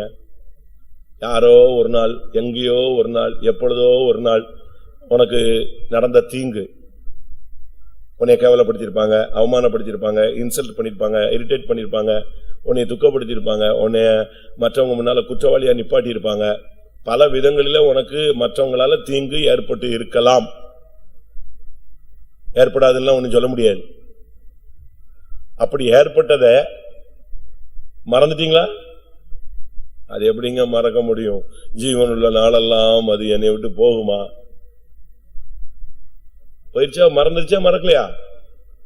மறக்கலன்னா உனக்குள்ள இருக்கிறது ஒரிஜினல் அப்சலோம், டூப்ளிகேட் அப்சலோம் இல்ல. ஒரிஜினல் அப்சலோம் எங்க இருக்கான்? உனக்குள்ள இருக்கிறான். அவன் சான்ஸ் வெயிட் பண்ணிக்கிட்டே தான் இருக்கிறான். இவனை பார்த்தா உடனே ஒரு அரை அரைஞ்சிடலாம். அரையிறதுக்கு என்ன இருக்கு அவனுக்கு? வாய்ப்பு எத்தனையோ இருக்கு. ஏன்னா டெய்லி மூஞ்சி முகத்தை பார்த்துட்டு தான் இருக்கான். இல்ல ஏன்டா இப்படி பண்ணன்னு சொல்லி அவனை கெட்ட வார்த்தை பேசிடலாம், ஏசிடலாம், கோவப்பட்டுடலாம், தள்ளி விட்டுடலாம், ஏதாவது ஒண்ணு பண்ணலாம். ஆனா ஒண்ணு கூட அவன் பண்ணல. அவன் பிளான் வேற. இவனுக்கு ட்ரீட்மெண்ட் சாதாரண ட்ரீட்மெண்ட் நினைச்ச கூடாது, கொடுக்க கூடாது. பனிஷ்மெண்ட் சாதாரண பனிஷ்மெண்ட் கொடுக்க கூடாது. இவனை கொல்லணும். அது அவன் மைண்ட்ல அப்படியே பதிஞ்சிருச்சு. அதனால இவனை ஒரு பொருட்டாவே என்றதில்ல. அவன் என்ன பண்ணிட்டான்? அம்னோனு இவன் எதையாவது பண்ணுவான்னு எதிர்பார்த்தான். ஒண்ணுமே என்ன செய்யல, பண்ணல. இவன் டிப்ளமேட்டிக், ராஜதந்திரம். ஆனா அது அவனுக்கு என்ன செய்யல, புரியல. அதனால அவன் நினைச்சிட்டான் இதை இவன் மறந்துட்டான். இவன் மைண்டை விட்டே நெஞ்சிருச்சு, போயிருச்சு. இவன் சூடு சொரணம் இல்லாதவன் நினைச்சிட்டான். ஆனா இவன் ரொம்ப ஷார்ப்பான ஆள்னு யாருக்கு தான் தெரியும்? அவனுக்கு மட்டும்தான் தெரியும். வெயிட் பண்ணிட்டே இருந்து 2 வருஷம் கழிச்ச பிறகு ஆடுகளுக்கு மயிர் கத்திருக்கிற ஒரு ஃபங்க்ஷன் வச்சிருக்கும் போது இவன் அழகா ராஜாவை கூப்பிட்டான். ராஜா சொன்னாரு, நான் ரொம்ப உனக்கு டைம் வேஸ்ட் ஆகும், பணம் வேஸ்ட் ஆகும், வேண்டாம் அப்படின்னா ராஜகுமாரர்கள் யாவது என்ன செய்யுங்க, இல்லைன்னா உங்க ஸ்தானத்துக்கு அடுத்த ஸ்தானத்துல இருக்கிற யார அனுப்புங்க, அம்னோனையாவது அனுப்புங்க. வச்சான் பாருங்க கரெக்டா. அவனை கனம் பண்ற மாதிரி, அவனை அவன் தான் டாப்புங்கிற மாதிரி அழகா கொண்டு வந்தான். வாசிங்க 26. அப்பொழுது அப்சலோம், அது கூடாதிருந்தால் என் சகோதரனாகி அம்னோனானவது எங்களோட வரும்படி அவனுக்கு உத்தரவு செய்யும் என்றான். அதற்கு ராஜா, அவன் உன்னோட வரவேண்டியது என்ன என்றான். அவனுக்கு உதைக்குது. இவன் என்னடா திடீர்னு யார கூப்பிடுறான்? நீங்க வரலன்னா யாரையாவது அனுப்புங்கிறான். ஏன்னா அம்னோன் தான் ஃபர்ஸ்ட் பிறந்தவர். அதனால இவன் சொல்றான், நீங்க வரலன்னா யார் வரட்டும்? மூத்த பையன் வரட்டும், அண்ணன் வரட்டும் அப்படிங்கிறான். இவன் உடனே ராஜா கேக்குறான், ஏன் நீ அவனை மட்டும் கூப்பிடுற? இல்ல அவனை மட்டும் கூப்பிடல, எல்லாரையும் நான் கூப்பிடுறேன். ரொம்ப கெஞ்சி கூத்தாடி கேட்டு கொண்டு போய் கரெக்டா கொண்டுட்டான். அப்ப 2 வருஷம் அவனுக்குள்ள எது இருந்துச்சு? பகை இருந்துச்சு. ஆனா நம்மகிட்ட இருக்கிற அப்சலோம் எல்லாம் 2 வருஷம் இல்ல, ரட்சிக்கப்பட்ட நாள்ல இருந்து இன்னைக்கு வரைக்கும் வச்சிருக்கானே. யானைக்கு எங்கேயோ போகும்போது ஒரு நாள் ஒரு தேங்காய் விற்கிற வியாபாரி இதுக்கு என்னத்துக்கு யானைக்கு தேங்காய் கொடுக்கணும்னு இதுக்கு ஒரு நாள் எதை வச்சு கொடுத்துட்டான், யானைக்குள்ள சுண்ணாம்பு வச்சு கொடுத்துட்டான்னு சொல்லுவாங்க. அது போயிடுச்சு. அது உள்ள போய் அதுக்கு வயிறெல்லாம் எரிஞ்சு குடலெல்லாம் வெந்து படாத பாடுபட்டுச்சு. ஆனா அதுக்கு மைண்ட்ல ஏறிடுச்சு, இவன் தான் தேங்காய் கொடுத்தான், அதுக்குள்ளதான் எது மாட்டிக்கிச்சு, நமக்கு ஏதோ பண்ணிட்டான். இது வருஷ கணக்கா எல்லா ஊருக்கும் சுத்திட்டு எத்தனையோ வருஷம் கழிச்சு மறுபடியும் இதே வீதியில வரும்போது அதே கடைக்கு வந்துச்சு. அன்னைக்கு இவன் சுண்ணாம்பு வைக்கல, இவனும் மறந்துட்டான், தேங்காவை கொடுத்தான், அதே தூக்கி வாங்கிட்டு ஒரே அடி யாரு மேல அடிச்சது? அதைத்தான் சொல்லுவாங்க யானை பகை. இப்ப நமக்குள்ள அப்சலோமின் பகை இருக்கா? என்னைக்கும் ஆபீஸ்ல யாரோ ஒருத்தன் பண்ணிருப்பான், உன் பிசினஸ்ல யாரோ ஒருத்தன் பண்ணிருப்பான், பக்கத்து வீட்டுல ஏதோ பண்ணிருப்பான், சர்ச்சிலேயே ஒரு ஆள் உனக்கு ஆப்போசிட்டா ஏதாவது பண்ணிருப்பாங்க. அது உனக்கு மறந்துருச்சா இருக்கா? எப்படி சொல்றது? கொஞ்சம் நேரம் கழிச்சு அறிக்கையில சொல்றேன், அப்ப சொல்லிவிடுங்க. பகை இருக்கா? 2 வருஷம் வெயிட் பண்ணி அவனை அடிச்சான். அதுக்கு காரணம் என்னன்னா டைம் தேடிக்கிட்டே இருந்தான். அவனுக்கு சரியான சான்ஸ் என்னைக்கு தான் கிடைச்சது? அன்னைக்கு தான் கிடைச்சது. அடுத்ததாக 2 சாமுவேல் 13:38. அப்சலோம் கேசூருக்கு ஓடிப்போய் அங்கே 3 வருஷம் இருந்தான். 2 வருஷம் பகை, அடுத்து 3 வருஷம் ஓட்டம். அரண்மனையிலேயே கிடையாது. எங்க போனாவன்?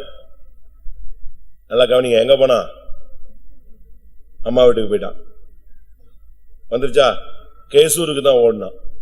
இவன் கேசூருடைய ராஜாவுடைய பையன், மகளுடைய பையன். எங்கதான் திரும்பி போனான்? ஓடின இடம் கேசூர்.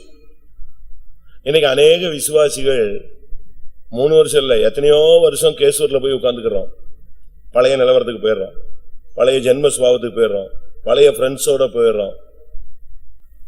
நமக்கு ஒரு பெரிய நல்ல ஒரு விசுவாசி இருந்தாரு, அவர் கமாண்டர், பிஎஸ்எஃப்ல கமாண்டர். நல்ல விசுவாசி, நல்ல மாறி வந்துட்டாரு, நல்ல ஒரு ஆவிக்குரிய ஸ்திதியில இருந்தார். அந்த அங்க இருக்கும்போது அவர் எப்படியோ இருந்திருக்கிறாரு, இங்க வெளியே வந்தவொடனே ரட்சிக்கப்பட்டு நல்ல விசுவாசியா மாறிட்டார். எத்தனையோ வருஷம் கழிச்சு இந்த கமாண்டர்ஸ் எல்லாம் ஏதோ ஒரு ட்ரிப் மாதிரி சென்னைக்கு வந்திருந்தாங்க. இவருடைய பழைய நம்பரை கண்டுபிடிச்சு இவரை கான்டாக்ட் பண்ணி ஏதோ ஒரு ஹோட்டல்ல ட்ரீட். அங்க போன இடத்துல இவர் என்ன பண்ணிட்டாரு, அவங்க எல்லாரும் கம்பல் பண்ணி இவருக்கு ஊதி விட்டாங்க. ஒரு ட்ரிப் எங்களுக்காக அப்படின்னு சொல்லி ஊதி விட்டாச்சு. இவரும் தடுமாறிட்டாரு, ஏத்திட்டாரு, குடிச்சிட்டாரு. குடிச்சிட்டு வந்து 1 வாரம் கழிச்சு சிக்காயிட்டாரு. அவங்க போயிட்டாங்க, இவர் சிக்கு மஞ்சகாமால. மஞ்சகாமால வந்தா நான் ஜெபிக்க போறேன், என்ன திடீர்னு இந்த வியாதி வந்துருச்சு அப்படின்னு. ஐயோ நான் தப்பு பண்ணிட்டேன். எது? அப்பதான் நான் சொன்னேன், இது தவறு. என்ன வந்தாலும் நீ சிலுவைக்கு முன்னால பண்ணின உடன்படிக்கை என்ன செய்யக்கூடாது, மாற்ற கூடாது. ஃப்ரெண்ட்ஸ் கூப்பிட்டான், அவன் கூப்பிட்டான், இவன் கூப்பிட்டான்னு திரும்பி பார்க்கவே கூடாது, செத்துடலாம் அந்த இடத்துல.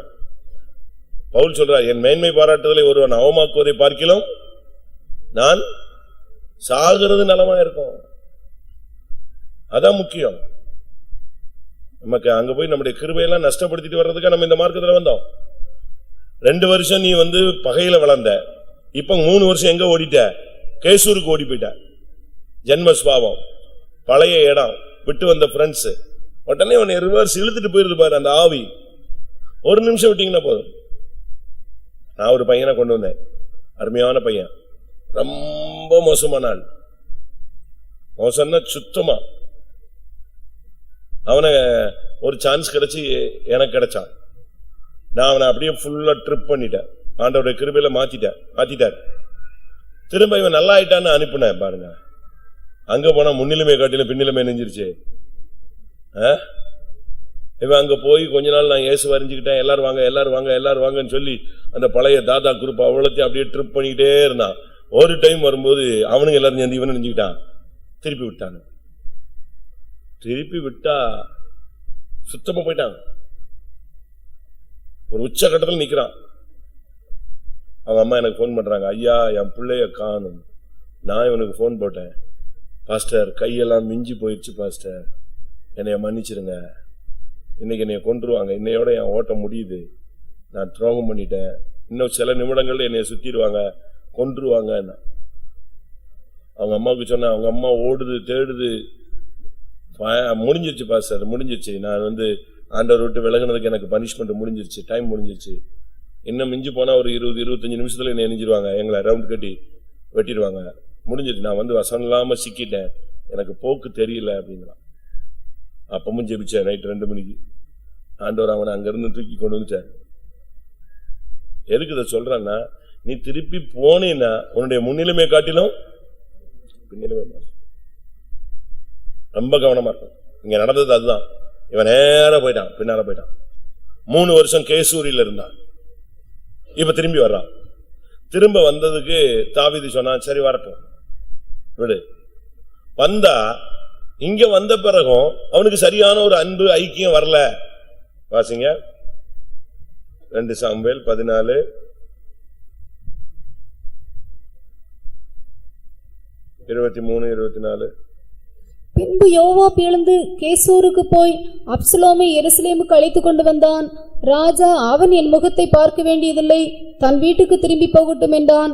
அப்படியே அப்சலோம் ராஜாவின் முகத்தை பார்க்காமல் தன் வீட்டுக்கு திரும்பி போனான். எப்படி இருக்கு? இதான் அங்க நடந்துச்சு. வந்தாச்சு, இப்ப திருப்பி வந்தாச்சு. வந்தா யார் முகத்தை பார்க்க முடியல அவனுக்கு? யார் முகத்தை பார்க்க முடியல? ஆமேன் போடுறதுக்கு முன்னால பைபிளை தூக்கிட்டு ஓடுற யார் முகத்தையும் உன்னால நிச்சய முடியல, பார்க்க முடியல, காணிக்க கொடுக்க ஊழியக்காரங்க கிட்ட வர முடியல. இப்படியே பின்மாற்றத்திலிருந்து வெளியே வந்தாலும் ஒரு ஆவிக்குரிய சரியான வளர்ச்சி இல்லாம சில வருஷங்கள் போகிறது. நம்ம எப்படி இருக்கலாமா? எவ்வளவு பெரிய தவறு நீங்களே யோசிச்சு பாருங்க. நம்முடைய வாழ்க்கை எப்படி இருக்கு? 28ஆம் வசனம். அப்சலோம் ராஜாவின் முகத்தை காணாமலே 2 வருஷம் எருசலேமிலே குடியிருந்தான். ஒரே அரண்மனை, ஒரே வீடு, ஆனா யாரு முகத்தை யார் பார்க்க மாட்டான்? தாவீது சொல்றான், என் முகத்தை அவன் ஒன்னும் பார்க்க வேண்டாம், போ சொல்லு அப்படின்னு. இவன் சொல்றான், அந்த ஆள் முகத்தை நான் ஏன் பார்க்கணும், அவரை போ சொல்லு. இப்படி உங்க வீட்டுல இருக்கீங்களா? ஒரு சிலர் சொல்றாங்க, சகோதரிகள், அந்த ஆள் முகத்தை பார்த்தாலே எனக்கு, நேற்று ஒரு சகோதரி போன்ல ஏதாவது பண்ணிடலாமா கொன்றலாமான்னு வருது. எப்படி அந்த ஆள் அவ்வளவு சேட்டை பண்றான் வீட்டுல, எப்படி இருக்கும் நீங்க யோசிச்சு பாருங்க. ஒரே வீட்டுல இருந்து, ஒரே அரண்மனையில இருந்து, ஒரே தகப்பனுடைய பிள்ளை, ஆனா யார பார்க்க முடியல? தகப்பன் பிள்ளைய பார்க்க ஆசைப்படல, பிள்ளை தகப்பனை பார்க்க, முகத்தை பார்க்க விருப்பம் இல்ல. இப்படியா எத்தனை வருஷம் ஓடுது? நீங்க சபைக்குள்ள இருக்கீங்க, எத்தனை விசுவாசிகளை நீங்க இன்னும் பார்க்கல, பேசல? ஊழியக்காரங்களை பார்க்க முடியாம, விசுவாசிகளை பார்க்க முடியாம, உங்க அம்மா அப்பாவை பார்க்க முடியாம எத்தனை பேர் இருக்கீங்க? அக்கா தங்கச்சிக்கு வீடுகளுக்கு நாங்க போக மாட்டேன்னு பிரதிஷ்டை பண்ணிருப்பீங்க. பரிசுத்தத்துக்காக பண்ணிருந்தீங்கன்னா நல்லது, சண்டைக்காக பண்ணிருந்தீங்கன்னா எப்படி பரலோகத்துக்கு போக முடியும்? அவங்களையும் நீங்க போய் ஆதாயப்படுத்தலாமே, தப்பு இல்லையே. உன்னுடைய பரிசுத்தமும் விசுவாசமும் கெட்டு போகுது அப்படின்னா நீ எங்க போக வேண்டாம். ஆனா அதை விட்டு அவங்க என்னை மதிக்கல, என்னைய கேட்கல, என்னைய விசாரிக்கல, என்னைய கூப்பிடல, எனக்கு கார்டு வைக்கல, என்ன முன்னால நிப்பாட்டல, இப்படி எல்லாம் நம்ம ஒரு சில்லி மேட்டர்களுக்கெல்லாம் நம்ம என்ன செய்யக்கூடாது? சண்டை போட்டுட்டு விசுவாசிகள் அண்ணன் வீட்டுக்கு போக மாட்டேன், தம்பி வீட்டுக்கு போக மாட்டேன், கோயிலுக்கு போக மாட்டேன் என்ன செய்யக்கூடாது? இருக்கக்கூடாது. எதை பத்தியும் கவலைப்படக்கூடாது. ஒரு விசுவாசிய கல்யாணத்துல எழுப்பி சாட்சி விட்னஸ் கையெழுத்து போட சொல்லி அவர் அனுமதிக்கலையா? அது அவருக்கு பயங்கர துக்கம். என்னையும் எழுப்பி கையெழுத்து போட விடல, என்னையும் எழுப்பி கையெழுத்து போட விடல. நான் சொன்னேன், ஏன் இதுக்கு போய் சண்டை போடுற? சபையில நீ ஒருத்தன விசுவாசியா, ஒரே ஒரு விசுவாசியா இருந்தா பரவாயில்ல, 1000 விசுவாசி இருக்கான். ஒவ்வொரு கல்யாணத்துக்கு ஒரு ஆள் கையெழுத்து போடுறதுல ஒண்ணு, இது ஒன்னும் பெரிய சபையில டாப் கிரேடு கிடையாது. அப்படித்தானே சொல்லுங்க. சில இடத்துல சென்டர் பாஸ்டர்களுக்கு ரெஜிஸ்டரே இருக்காது, அவங்க கையெழுத்தே போட மாட்டாங்க, சும்மா கைப்பிடிச்சு கொடுத்துட்டு வேற ஆள் தான் கையெழுத்து போடுவாங்க. இவர் ஒரு விசுவாசி, அவரை கையெழுத்து போட எழுப்பலையா? அது அவருக்கு என்னது? பயங்கரமான துக்கம். இந்த ஆள் என்னை கேவலப்படுத்திட்டாரு, என்னை அவமானப்படுத்திட்டாரு. இப்ப சமீபத்தில் ஒரு இடத்துல நடந்தது சொல்றேன். இவ்வளவுக்கு அவர் தான் சண்டே ஸ்கூல் ஹெட், இன்ஸ்பெக்டர். அவரை கூப்பிட்டு முன்னால கையெழுத்து போட வரலையா? நான் சொன்னேன், சரி இனிமே இந்த ஆளை ஓச்சு விட்டுரு, இந்த ஆள் கல்யாணத்துல கையெழுத்து போட்டாலே இந்த குடும்பம் நல்லா இருக்காது. அப்படித்தானே? கையெழுத்து போடுறதுக்கா நீ சபைக்கு வந்த? நம்ம ஆளுங்க பாருங்க, ஒரு சில்லி மேட்டருக்கு சொல்லுவாங்க. ஒருத்தர் கேட்டான், ஏயா நீ கல்யாணத்துக்கு போலன்னு. மரியாதை கட்டவன் கல்யாணத்துக்குலாம் நம்ம போக முடியாது. என்னன்னு கேட்டேன். அந்த கோயில்ல வச்சே கார்டு கொடுக்கறான், ஏன் வீடு வீடா வந்து கொடுக்க வேண்டியதானே? கோயில்ல வச்சு கொடுக்கறான், வீட்டுல வந்து கொடுக்கறான். உனக்கு போக விருப்பம் இருந்தா போ, இல்லைன்னா பேசாம என்ன செய்ய, 100 ரூபா லாபம்னா வீட்டுல உட்காந்துக்கோ, போகாத. நம்ம கொடுக்கறது 100 ரூபாயோ 200 ரூபாயோ கொடுப்போம். ஆனா குடும்ப சகிதமா என்ன செய்வோம், 15 பேர் போய் சாப்பிட்டு வருவோம். சாவு வீட்டுக்கு அப்படி போக மாட்டோம்ல. ஒரு விசுவாசி, நல்ல விசுவாசி, சத்தியத்துக்காக செத்துருக்கிறான், ஒரு பரிசுத்தமான ஒரு ஊழியக்காரர் செத்துருக்காருன்னா குடும்பமா நினைச்ச மாட்டாங்க, போக மாட்டாங்க. ஆனா எதுக்கு ஃபுல்லா போயிடுவாங்க? குடும்ப சகிதம் வரணும்னு அவர் கார்டு அடிச்சிருக்காரு.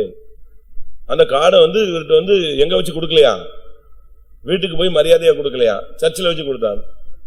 அதுவும் தப்பு தான். ஒண்ணு, எல்லா விசுவாசியும் சர்ச்சில் வச்சு கொடுத்துட்டா அது ஒரு மெத்தட் ஆயிடும். இது என்ன செய்யறது, ஒரு மாதிரி டீமுக்கெல்லாம் இங்க வச்சு கொடுக்கறது, ஒரு மாதிரி டீமுக்கெல்லாம் எங்க கொண்டு போய் கொடுக்கறது. அப்ப அவன் தெரியுது இல்ல, பக்கத்து வீட்டுல வந்து அங்க கொடுக்கறாரு, இங்க நமக்கு கொடுக்கலன்னு வரமாட்டாளா? நாம தான் எதை உண்டாக்குறோம், பார்சியாலிட்டி, வித்தியாசங்களையும் உண்டாக்குறது யார் தான்? நம்முடைய செயல்கள் தான். அதே தெருல ஒரு விசுவாசி இருப்பாரு, கொஞ்சம் பணக்காரனா இருப்பாரு, இல்ல இவன் ஜாதியா இருப்பாரு, இவன் போய் வீட்டுல போய் கொடுத்துட்டு வருவா. அதே இதுல ஒரு பாவப்பட்ட விசுவாசி இருப்பான், வேற ஜாதியா இருப்பான்.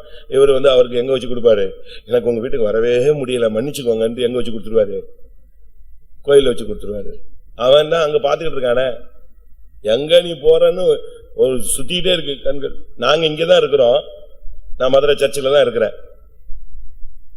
ஆனா நீங்க எல்லாரும் எங்க போறீங்கிறது எங்க வந்துகிட்டே இருக்கோம், நெட்டு. ஒரு பையன் கல்யாணம் முடிச்சிட்டான், அவன் வந்து சொல்றான் அரேஞ்ச் மேரேஜ்னு. சபை சொல்லுது அவன் அந்த பொண்ணை கூட்டு வந்துட்டான்னு. எப்படி சொல்லுது? எவ்வளவு ஃபாஸ்ட்ல மெசேஜ் பட்டு பட்டு பட்டு பட்டுன்னு வந்துகிட்டே இருக்கு பாருங்க. இது ரோமிங் மாதிரி. நெட் இல்லாமலே எங்க வரும் இந்த நெட்வொர்க்? நெட்டே இருக்காது எங்களுக்கு, கம்ப்யூட்டர் லேப்டாப்லாம் வேண்டாம். ஆனா எல்லாமே என்ன செய்யும், ஒர்க் பண்ணும். ஒரு விசுவாசி பாவம் ரோட்ல போயிட்டு வந்திருக்கான், அதை ஒரு விசுவாசி காலைல 5:30க்கே பார்த்துட்டான். அவனை பார்த்துட்டு பேத்தம் போன் பண்ணிட்டான், 5:35 போன் பண்ணிட்டான். பிரதர், நான் அந்த விசுவாசி என்னை காலையில பார்த்தேன், தம் அடிச்சுட்டு போறாரு, புகையா விட்டுட்டு போறாரு. உடனே இவர் 5:40 அவனுக்கு போன போட்டாரு, நீ என்ன விசுவாசி தானே, நீ என்ன சிகரெட் குடிச்சாரு? ஐயோ, கத்தருக்கு முன்னால் நான் குடிக்கவே இல்லை. அவன் இல்லப்பா, ஆதாரபூர்வமான செய்தி, நீ இப்ப கொஞ்ச நேரத்துக்கு முன்னால சிகரெட் குடிச்சாரு. இல்லவே இல்லை. கடைசியில் என்னன்னா, அந்த ரோட்ல போகும்போது கொட்டாவி விட்டுருக்கான், பனியில புகை வந்திருக்கு. நம்ம ஆளு எவ்வளவு ஷார்ப்பான கண்ணை வச்சு இவன் புகைய பார்த்தானே தவிர சிகரெட்டை பார்க்கல. 5:40 10 நிமிஷத்துக்குள்ள 10:40 அவன் கொட்டாவி விடுறான், போன் வருது, அடுத்த போன் போகுது, அடுத்து ரிசல்ட் வருது, அதுக்குள்ள ரிப்போர்ட் ஆகி அவனுக்கு என்கொயரி போயிடுச்சு. இப்படி எல்லாம் இருக்காங்க நம்ம ஆளுங்க. இவங்களுக்கு முன்னால நீங்க இருக்கீங்க. நம்ம நிலவரம் என்ன? ஒருத்தர் முகத்தை ஒருத்தர் பாக்குறீங்களா? ராஜாவின் முகத்தை பார்க்காமலே 2 வருஷம் அப்சலோம் எங்க இருந்தான்? அரண்மனைக்குள்ளேயே இருந்தான். திருப்பி அவனுக்கே மனசாபம் வந்துச்சு, நம்ம ரொம்ப தப்பு பண்றோம், போய் ஒப்புரவாகணும் அப்படின்னு சொல்லிட்டு 32ஆம் வசனம்.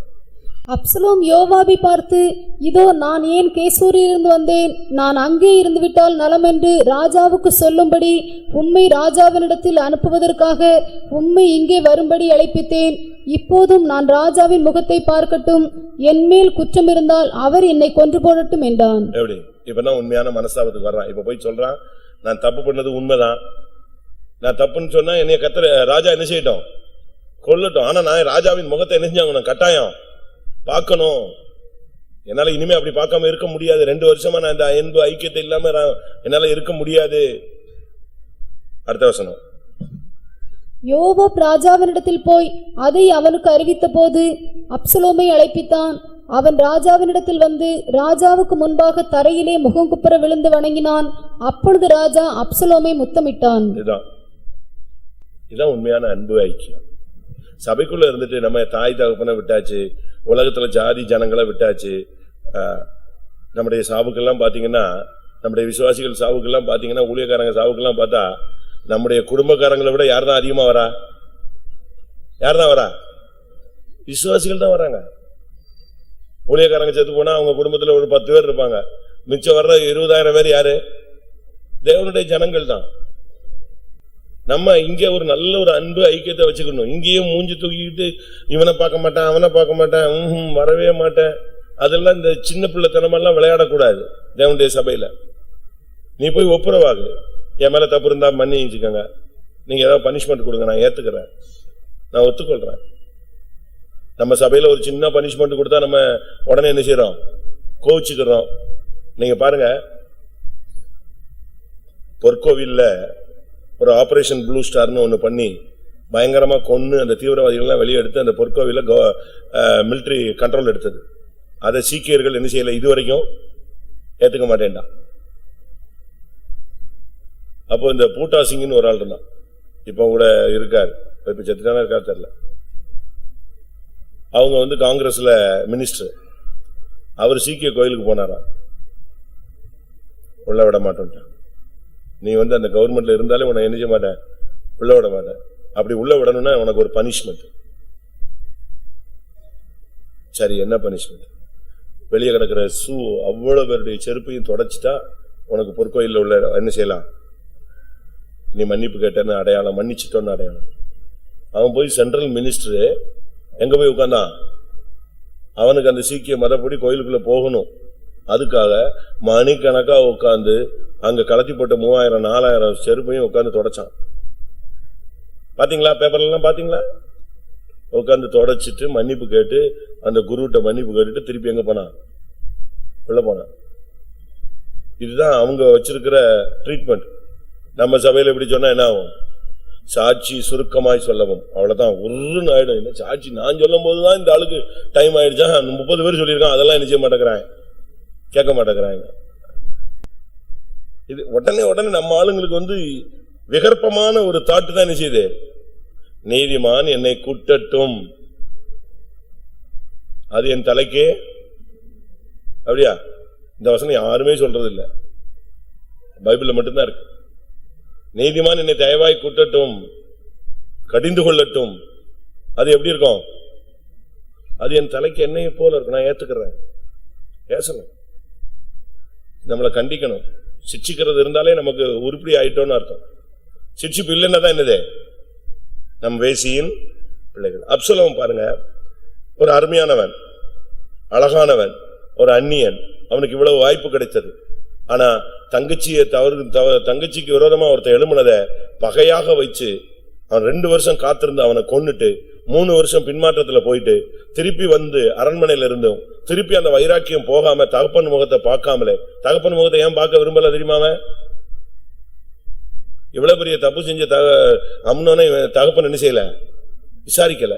அதனால அவனுக்கு யாரையும் பிடிக்காது, இவனையும் பிடிக்காது. ஆனா வேற வழி இல்ல. இப்ப புத்தி மாறி தகப்பனோடு ஒப்புரவானான். ஒப்புரவு ஆனான்னு தான் சொல்லியிருக்கு. ஒன் சைடுல ஒப்புரவு, அடுத்த சைடு வேற ட்ராக் ஏறிட்டான். அடுத்த வசனம் பாருங்க, 14ஆம் அதிகாரம் 14ஆம் அதிகாரம் 33 ஒப்புரவு 15:1 பாருங்க. இதற்கு பின்பு அப்சலோம் ரதங்களையும் குதிரைகளையும் தனக்கு முன் ஓட 50 சேவகரையும் சம்பாதித்தான். அவ்வளவுதான்.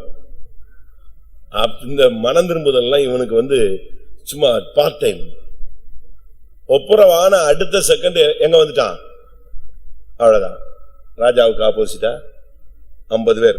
இவர் குதிரையில ரதத்துல வர்றாருன்னா முன்னால எத்தனை பேர் ஓடுவான்? 50 பேர். அப்சலோம் வர்றாருப்பாங்க. அவன் சும்மா இது மாதிரி ரதத்துல வருவான், ராஜா மாதிரி வழியில நிப்பாட்டுவான், ரோட்ல போறவெல்லாம் கூப்பிடுவான், அழகா முத்தம் கொடுப்பான். இவன் இருக்கிற அழகுக்கு ராஜகுமாரன் இறங்கி முத்தம் கொடுத்தான்னா இந்த பாமர ஜனங்கள் எல்லாம் என்ன செய்யும்? ஓட்டு போட்டுருவாங்க. எல்லாரும் அவனுக்கு சைட் சப்போர்ட் பண்ண ஆரம்பிச்சாங்க. நயவசனம், அப்சலோமின் ஆவி, குரூப் சேர்க்கிற ஆவி. சபைக்குள்ள நம்ம குரூப் சேர்க்க கூடாது, ஆள் சேர்க்க கூடாது, அவங்க இவங்க எல்லாம் குரூப் சேர்ந்துட கூடாது. அப்சலோமின் ஆவி அவன் என்ன செய்வான்? தனக்கு ஒரு குரூப் ஏற்படுத்தி ரோட்ல போறவங்க கூப்பிடுவான். எங்க போறீங்க? ராஜாட்ட போய் உனக்கு என்ன நடக்க போகுது? இந்த பாஸ்டர்ட்ட ஏன் போற? அந்த பாஸ்டர்ட்ட போ, அங்க போனா இங்க போ, அதெல்லாம் தேவையில்லை. எங்கனாலும் இருக்கலாம். கர்த்தர் ஒருவரே இவன் தான் குழப்பினது. அப்சலோமின் ஆவி என்னன்னா நயவசனம். அதனாலதான் பவுல் சொல்றாரு, எங்களுடைய பிரசங்கம் எப்படி இருக்காது? எங்களுடைய பிரசங்கம் எப்படி இருக்காது? நயவசனம் இருக்காது. எங்க பிரசங்கம் எல்லாம் வெட்டு 1 துண்டு 7 தான், 2 கிடையாது. நயவசனமா பண்றதுக்கு நமக்கு யாரும் சொல்லி கொடுக்கல. இயேசு கிறிஸ்துவினுடைய போதகம் எப்படி இருந்துச்சு? அதிகாரம் உள்ளதாய் இருந்தது. வாசிங்க. எங்களுடைய பிரசங்கம், என்னுடைய பேச்சு 1 கொரிந்தியர் 2:5. என் பேச்சும் என் பிரசங்கமும் மனுஷ ஞானத்துக்குரிய நயவசனம் உள்ளதா இராமல் ஆவியினாலும் பலத்தினாலும் உறுதிப்படுத்தப்பட்டதா இருந்தது. நயவசனமா நம்ம பேசக்கூடாது. அப்சலோமின் ஆவி நயவசனம். அப்படியே ஒருத்தனை பாக்கெட் பண்ணிடுவான், இழுத்துருவான், மெஸ்பரிச மாதிரி, ஹிப்னாட்டிச மாதிரி ஒருத்தனை கண்ட்ரோல் பண்றது. அவனுக்கு ஏத்த மாதிரி பேசுறது, அவனுக்கு ஏத்த மாதிரி சிரிக்கிறது, அவனுக்கு ஏத்த மாதிரி நடக்கிறது, அவனுக்கு ஏத்த மாதிரி வசனம் சொல்றது, அவனுக்கு ஏத்த மாதிரியே அப்படியே போறது. இந்த ஆவி நமக்குள்ள இருக்கான்னு பாருங்க. ஜனத்தை இழுக்கிற ஒரு ஆவி. இன்னொன்னு, அவனுக்கு ராஜாவாகணும்னு ஆசை வந்துருச்சு. ராஜாவாகணும்னு ஆசை வந்துருச்சு. அம்னோனை கொண்டாச்சு. ஃபர்ஸ்ட் ஆளு யாரு? Amnon out. இப்போ அடுத்த ஆளு டம்மி. ரெண்டாவது பையன் சுத்தமா ஒண்ணுமே நல்லது கெட்டது பேச மாட்டான். கிளையாப். அவன் என்னது? அவன் வெகுளி பையன். அவன் அமைதியா இருப்பான், சோத்து சாப்பிட்டுட்டு பேசாம இருப்பான். அவனுக்கு ராஜாவாகணும்னு ஆசை கிடையாது, மந்திரி ஆகணும்னு ஆசை கிடையாது. அவன் ஏதோ சும்மா பேரளவுக்கு அவன் பாட்டுக்கு வருவான் போவான். அவனுக்கு பிரச்சனையே கிடையாது. அபிகாயிலுடைய பையன் கிளையாப், அவனுக்கு 2ஆம் குமாரன். அம்னோன் செத்த பிறகு யார் தான் போஸ்டிங் வரணும்? இவன் தான் வரணும். இவன் அந்த போஸ்டிங்கை பத்தி யோசனையே கிடையாது. அவன் பாட்டுக்கு வருவான், அவன் பாட்டுக்கு போவான். எந்த பிரச்சனையும், எந்த சண்டை சச்சரவு, அடிதடி, கெட்டது, மோசம், நல்லது எதுலயுமே தலையிட மாட்டான். இது ஒரு குரூப் நம்ம சபையில இருக்கு. அது வாட்டுக்கு வரும், அது வாட்டுக்கு போகும். ஏங்க அவங்க செத்துட்டாங்க, யாருனாலும் ஜாவு, கல்யாணமா நான் போல, கூட்டம், சண்டே சர்வீஸ், அது வாட்டுக்கு வருவான், கன்வென்ஷன் வருவான். அவன் பாட்டு கிளையாப் டீம் ஒரு டீம் இருக்கு, அது ஒரு நாள் பிரசங்கம் பண்றான். அவனுக்கு எதை பத்தி இல்ல. நீங்க பைபிள ஃபுல்லா படிச்சு பார்த்தாலும் கூட கிளையாப் வர மாட்டான். அவனை அடித்து விட்டான், இவனை முத்தமிடவில்லை, இவனை சண்டை போட்டான், ஒண்ணுமே கிடையாது. இல்ல அரண்மனையில சாப்பிட்டாங்க விட்டான், ஒன்னும் ஒரு இதுவும் கிடையாது. ஆனா யாரு பையன்? விசுவாசி, தாவீதின் பையன்.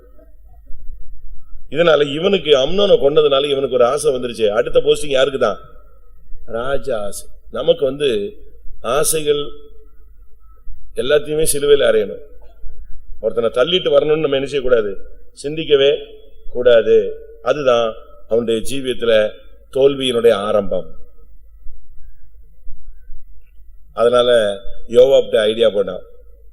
ஆசாரியன் ஒரு டீமை கூப்பிட்டான். நீங்க எல்லாரும் என் கூட வாங்க, எக்கால ஓதணும்.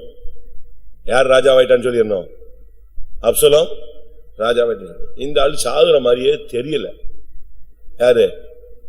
தாவீது சாகுற மாதிரியே தெரியல. அதனால நம்ம எடுத்துருவோம்.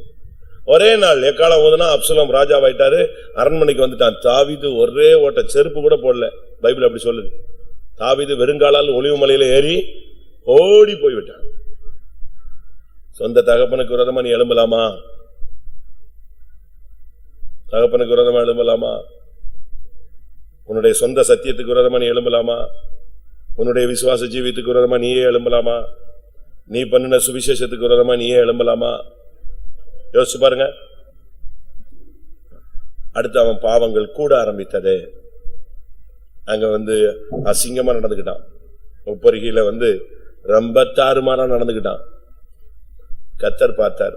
பாஸ்டர் டிவி சொல்வார், ஒருத்தன் தப்பு செஞ்சானா அதுக்கு ஏத்த தண்டனை தான் கர்த்தர் கொடுப்பாரு. அப்படியே சொல்வாரு. நீங்க அந்த பிரசங்கம் எல்லாம் கேட்டிருக்கீங்களா?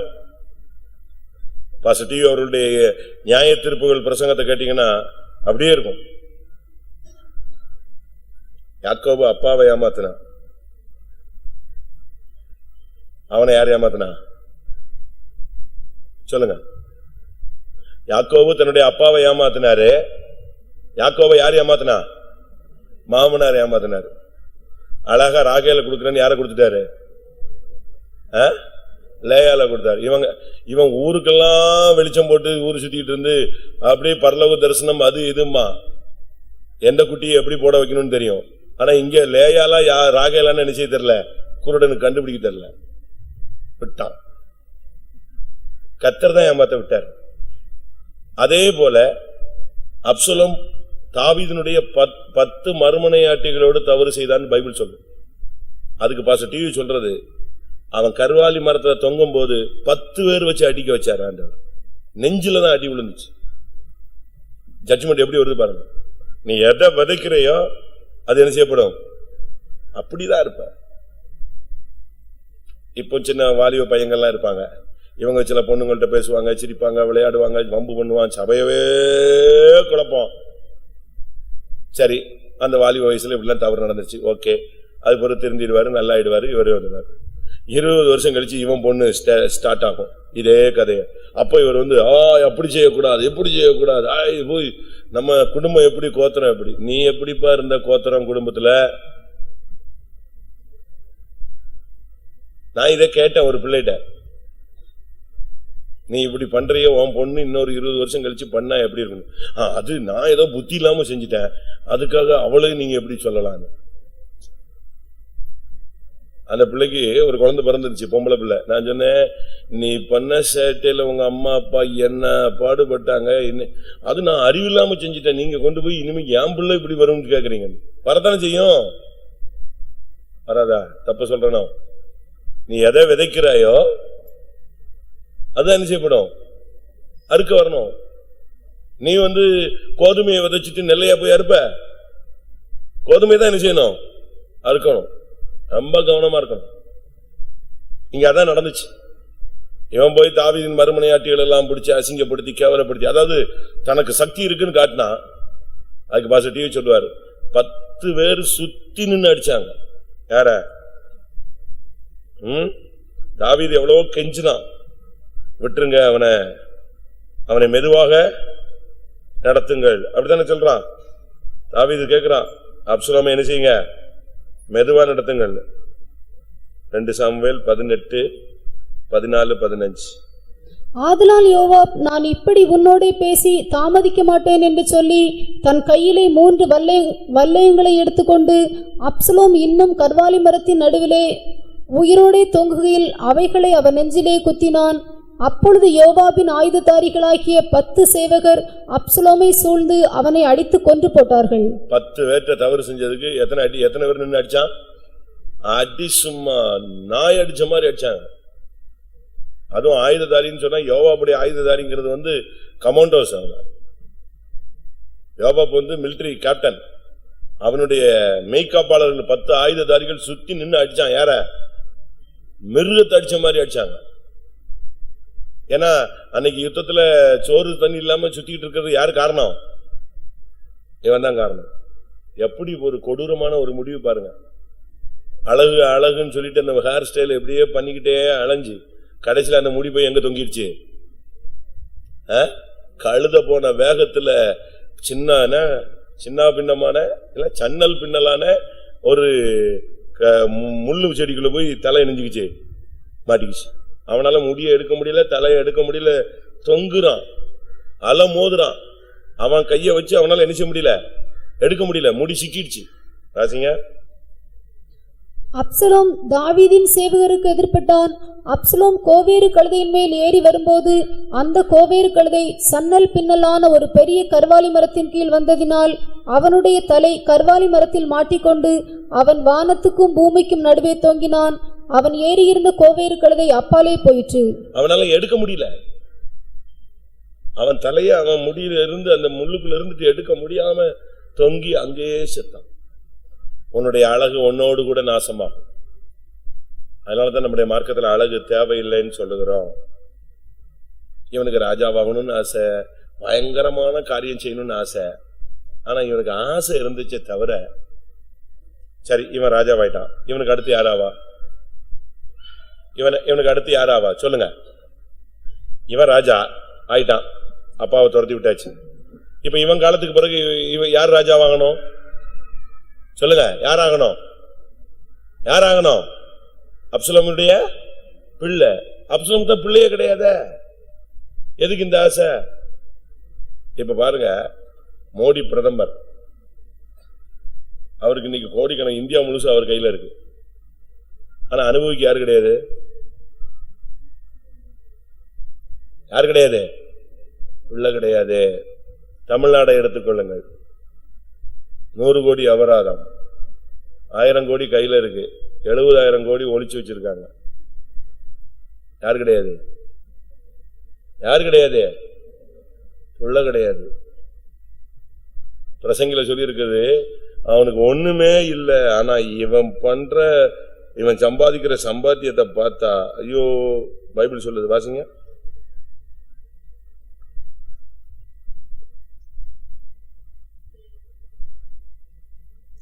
பிரசங்கி 4:8. ஒருவன் ஒண்டிக்காரனாயிருக்கிறான், அவனுக்கு உடனாளியும் இல்லை, அவனுக்கு பிள்ளையும் சகோதரனும் இல்லை. அப்படி இருந்தும் அவன் படும் பிரயாசத்துக்கு முடிவில்லை. அவன் கண் ஐஸ்வரியத்தால் திருப்தியாகிறதும் இல்லை. நான் ஒரு நன்மையும் அனுபவியாமல் யாருக்காக பிரயாசப்படுகிறேன் என்று அவன் சிந்திக்கிறதும் இல்லை. இதுவும் மாயை, தீராத தொல்லை. அவ்வளவு பேருக்கும் லஞ்சம் வாங்காம வேலை போட்டு கொடுக்கலாம். அந்த அதிகாரம் கிருபை எல்லாம் கொடுத்திருக்கிறாரு, யூஸ் பண்றது இல்ல. ஒரு சீட்டுக்கு இத்தனை லட்சம் இத்தனை கோடின்னு வாங்கிடுறாங்க. வாங்கி யாருக்கு? சமீபத்தில் இல்ல, கொஞ்ச நாளைக்கு முன்னால ஒரு மெடிக்கல் கவுன்சிலுடைய சேர்மன் ஒருத்தர் தான், தெரியுமா உங்களுக்கு? தேசாயின்னு ஒரு ஆள். இந்தியாவில் இருக்கிற எல்லா மெடிக்கல் காலேஜுக்கும் அப்ரூவ்டு யாரு தான் கையெழுத்து போடணும்? அந்த ஒரு ஆள் தான். ஒரு காலேஜுக்கு கையெழுத்து போடுறதுக்கு எத்தனையோ கோடி கேட்டிருந்தான். அதுல லஞ்சம் கொடுத்து பிடிச்சிட்டாங்க. பிடிச்சு அவனை செக் பண்ணா, அவன் வீடு எல்லாம் ஃபுல்லா செக் பண்ணா, 1800 கோடி பணம் கிடைச்சதான். படிச்சீங்களா? 1800 கோடி பணம் அவன் கையில இருக்கு, லஞ்சம் வாங்கி. இப்போ ஒரு கையெழுத்து போடுறதுக்கு 2 கோடி கேட்டிருக்கான். அப்ப 1802 கோடி. அவன் பாருங்க, அவன் மைண்ட்ல 1800 கோடி. அவன் செத்து, அவன் பிள்ளை செத்து, எத்தனையோ பிள்ளை செத்து, எத்தனையோ ஜெனரேஷன் நினைச்சலாம் உட்காந்து சாப்பிடலாம். அவன் வீட்டை ரைடு பண்ணாங்க, 1.5 டன் தங்கம் இருந்துச்சான், 1500 கிலோ தங்கம். ஆனாலும் அவனுக்கு என்ன வரல? திருப்தி இல்ல. இப்ப பிடிச்சு உள்ள போட்டு களி சாப்பிட்டு இருக்கிறான் ஜெயில. என்ன பண்றது? இதேதான் அப்சலோமுடைய ஆவி. வாசிங்க 2 சாமுவேல் 18 பாருங்க.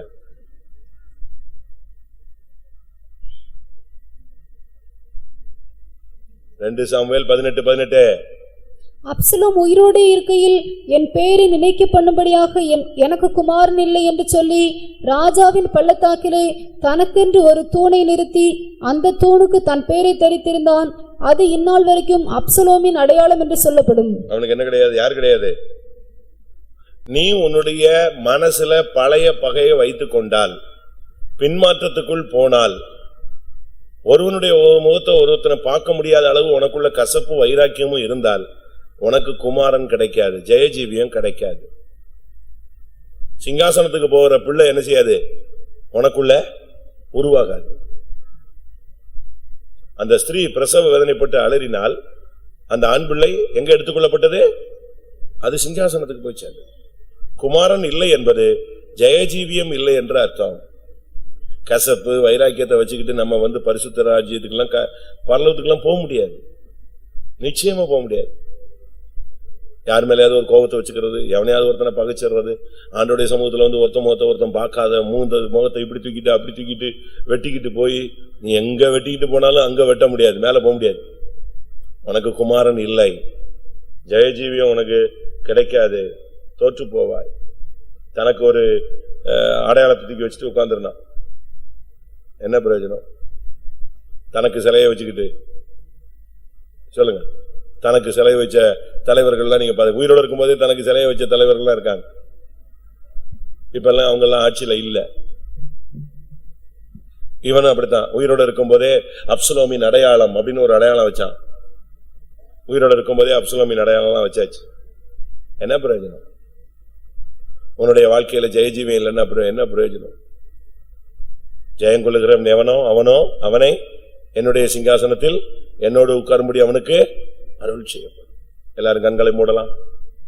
அப்சலோமின் ஆவி நம்மை விட்டு போகட்டும். அப்சலோமின் ஆவியிலிருந்து நாம் எல்லாரும் விடுதலை பெறட்டும். அப்சலோமின் ஆவி நமக்குள்ள இருக்கிறது எதை காண்பிக்கிறது? நமக்குள்ள இருக்கிற பகையை காண்பிக்கிறது. கொஞ்ச நேரம் நான் பல காரியங்களை பல விதங்களில உங்களுக்கு விளக்கி சொல்றதுக்கு தான் பல உதாரணங்கள் சொன்னேன். அந்த உதாரணங்களை நீங்க பிடிச்சுக்கிட்டு சத்தியத்தை விட்டுறக்கூடாது. எல்லாரும் கொஞ்ச நேரம் அந்த டைமை நீங்க பயன்படுத்துங்க. ஒரு 10 நிமிடம் எல்லாரும் கண்களை மூடலாமா? முழங்கால் போடலாமா? ஆண்டவர், இந்த வருஷத்தின் கடைசியில வந்திருக்கிற எனக்குள் சில பகைகள், சில இன்சிடென்ட் மூலமாக, சில சம்பவங்கள், சில காரியங்கள் மூலமாக, சிலருடைய நடவடிக்கைகள் மூலமாக அப்சலோமின் ஆவி எனக்குள் வந்தது. என்னால மறக்க முடியல. என்னால அதை மறந்து விடணும்னு நினைக்கிற முடியல. நான் இன்னும் ஒரே அடியா பகைச்சுக்கிட்டே இருக்கிறேன். என்னை மன்னியும் ஆண்டவரே. நான் கேசூருக்கு திரும்பி போய்விட்டேன். நான் பழைய நிலவரத்துக்கு திரும்பி போய்விட்டேன். பழைய மனுஷனுக்கு நான் இடம் கொடுத்து விட்டேன். என்னை மன்னியும். நான் சபைக்குள்ள இருந்தாலும் உம்முடைய முகத்தை நான் பார்க்காமலே வாழ்ந்து கொண்டிருக்கிறேன். உம்முடைய சமூகத்துக்கு வராமலே நான் ஒதுங்கி இருக்கிறேன். கர்த்தாவே, என்னை மன்னியும். கேட்கலாமா எல்லாரும்? ஆமென். துணிகரம் கொண்டு நான் பாவம் செய்து விட்டேன். துன்மார்க்கமாய் நடந்து கொண்டேன். இன்னைக்கு ஜெயஜீவியம் இல்லாமல் தடுமாறி கொண்டிருக்கிறேன். தேவரீர், என்னை மன்னியும். எல்லாரும் வாயை திறந்து கேளுங்க. சத்தத்தை உயர்த்துவோம். ஒரு 10 நிமிடம். ஆமென். கர்த்தர் நம்மை காண்கிறார். இன்னைக்கு இந்த காலை கூட்டத்தில் அப்சலோமின் வல்லமையை கர்த்தர் அழிக்கும்படியாய் வந்திருக்கிறார். அன்றைக்கு அப்சலோம் மரத்தில் தொங்கி அழிந்து போனான்.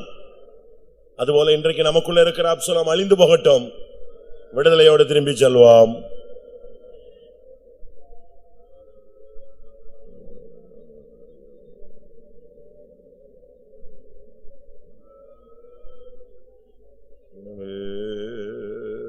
தாவீதோடு சமாதானமாகுங்கள். தேவனோடு சமாதானமாகுங்கள். ஜனங்களோடு சமாதானமாகுங்கள். யாரோடெல்லாம் கசப்பு இருக்கோ எல்லாரோடும் ஒப்புரவாகுங்கள். அன்பின் முத்தமிடுங்கள். ஒரு சுத்திரிப்பு உண்டாகட்டும். நியாய தீர்ப்புக்கு போகாமல் இரக்கத்தை நோக்கி பயணப்படுவோம்.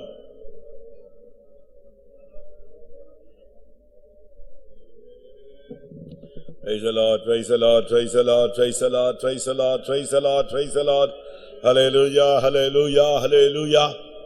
ஆமென். எத்தனை பேர் அப்சலோமினுடைய பல தன்மைகள், 1-2 குணங்கள் எனக்குள் இருக்கிறது என்பதை நான் வேதவசனத்தை கேட்கும்போது நான் ஃபீல் பண்றேன்னு சொல்றவங்க எத்தனை பேரு? முகத்தை பார்க்காம இருக்கிறது, பகையை உள்ள வச்சுக்கிட்டே இருக்கிறது, நேரம் கிடைக்கும் போது அதை சொல்லி காட்டுறது, அதை பேசுறது, அதை வெளிப்படுத்துறது, ரகசியத்தை வெளியே சொல்றது, பின்மாற்றத்துக்குள்ள போனது, வருஷக்கணக்கா, ஒரு நாள் அல்ல 2 நாள் அல்ல, அவன் 3 வருஷம் ஓடி போய் விட்டான். கர்த்தருடைய சபைக்குள்ள இருந்தே நீ ஒப்புரவாகாமல் எத்தனை வருஷம் இருப்பாய்? ஆமென், ஹல்லேலூயா. கர்வாலி மரத்தில் அவன் தொங்கினான். ஆனால் நமக்கு அதுக்கு முன்பாகவே கர்த்தர் ஒரு எச்சரிப்பை கொடுக்கிறார். ஜீவியத்தை சரிப்படுத்திக் கொள்வோம். ஆமென். நம்முடைய தேவனுடைய பெயர் சமாதானத்தின் தேவன். அப்சலோம் சமாதானத்தின் பிதா. உங்களுடைய சமாதானத்தை காத்துக்கொள்ளுங்கள். யாவரோடு சமாதானமா இருக்க நாடுங்க. உங்கள் குடும்பத்தாரோடு, உங்களுடைய நண்பர்களோடு, உங்களுடைய உறவினர்களோடு, சபையாரோடு, ஊழியர்களோடு ஒருவருக்கொருவர் சமாதானமா இருக்க நாடுங்கள். பகையாகிய நடுச்சுவரை தகர்த்து விடுங்கள். இயேசு பகையை சிலுவையிலே கொன்றார். ஓ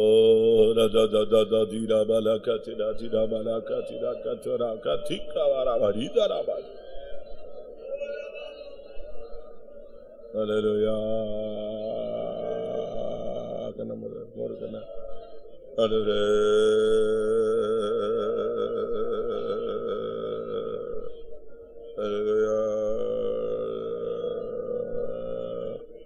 Amen, amen, amen, amen, amen, amen, amen, amen. Hallelujah. ஆமென். அப்சலோமின் கோபங்கள், அப்சலோமின் பகை, அப்சலோமின் வைராக்கியம், அப்சலோமினுடைய வீராப்பு, இதெல்லாம் ஒரு நாள் 2 நாள் காரியம் அல்ல. 1 2 வருஷம், 1 3 வருஷம், 1 2 வருஷம், 1 4 வருஷம், இப்படிப்பட்ட வருஷக்கணக்கா இருக்கிற போராட்டங்கள். அவனுடைய சுபாவங்கள்ல வருஷக்கணக்கா முன்னேற்றமும் இல்ல, மாற்றமும் இல்ல. அப்படிப்பட்ட காரியங்களை இன்றைக்கு பலிபீடத்துல வையுங்கள் பிரியமானவர்களே. ஹல்லேலூயா, ஹல்லேலூயா. வருஷக்கணக்கா இந்த கசப்பை நீ சுமந்து கொண்டே போக வேண்டாம். வருஷக்கணக்கா வைராக்கியத்தை வைக்க வேண்டாம்.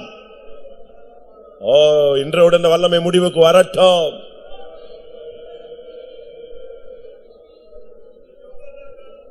ஆண்டவருடைய சமூகத்துல முகங்குப்புற விழுந்து தேவனோடு ஒப்புரவாகி தேவனோடு முத்தமிட்டு சமாதானத்தோடு திரும்பி போவாயாக.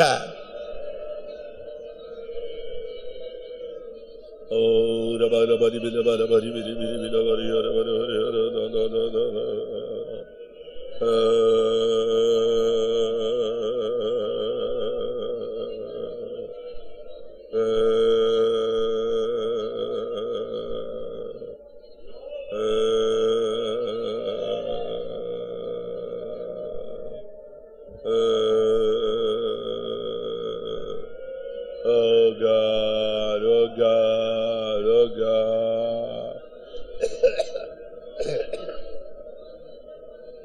ஆமென்.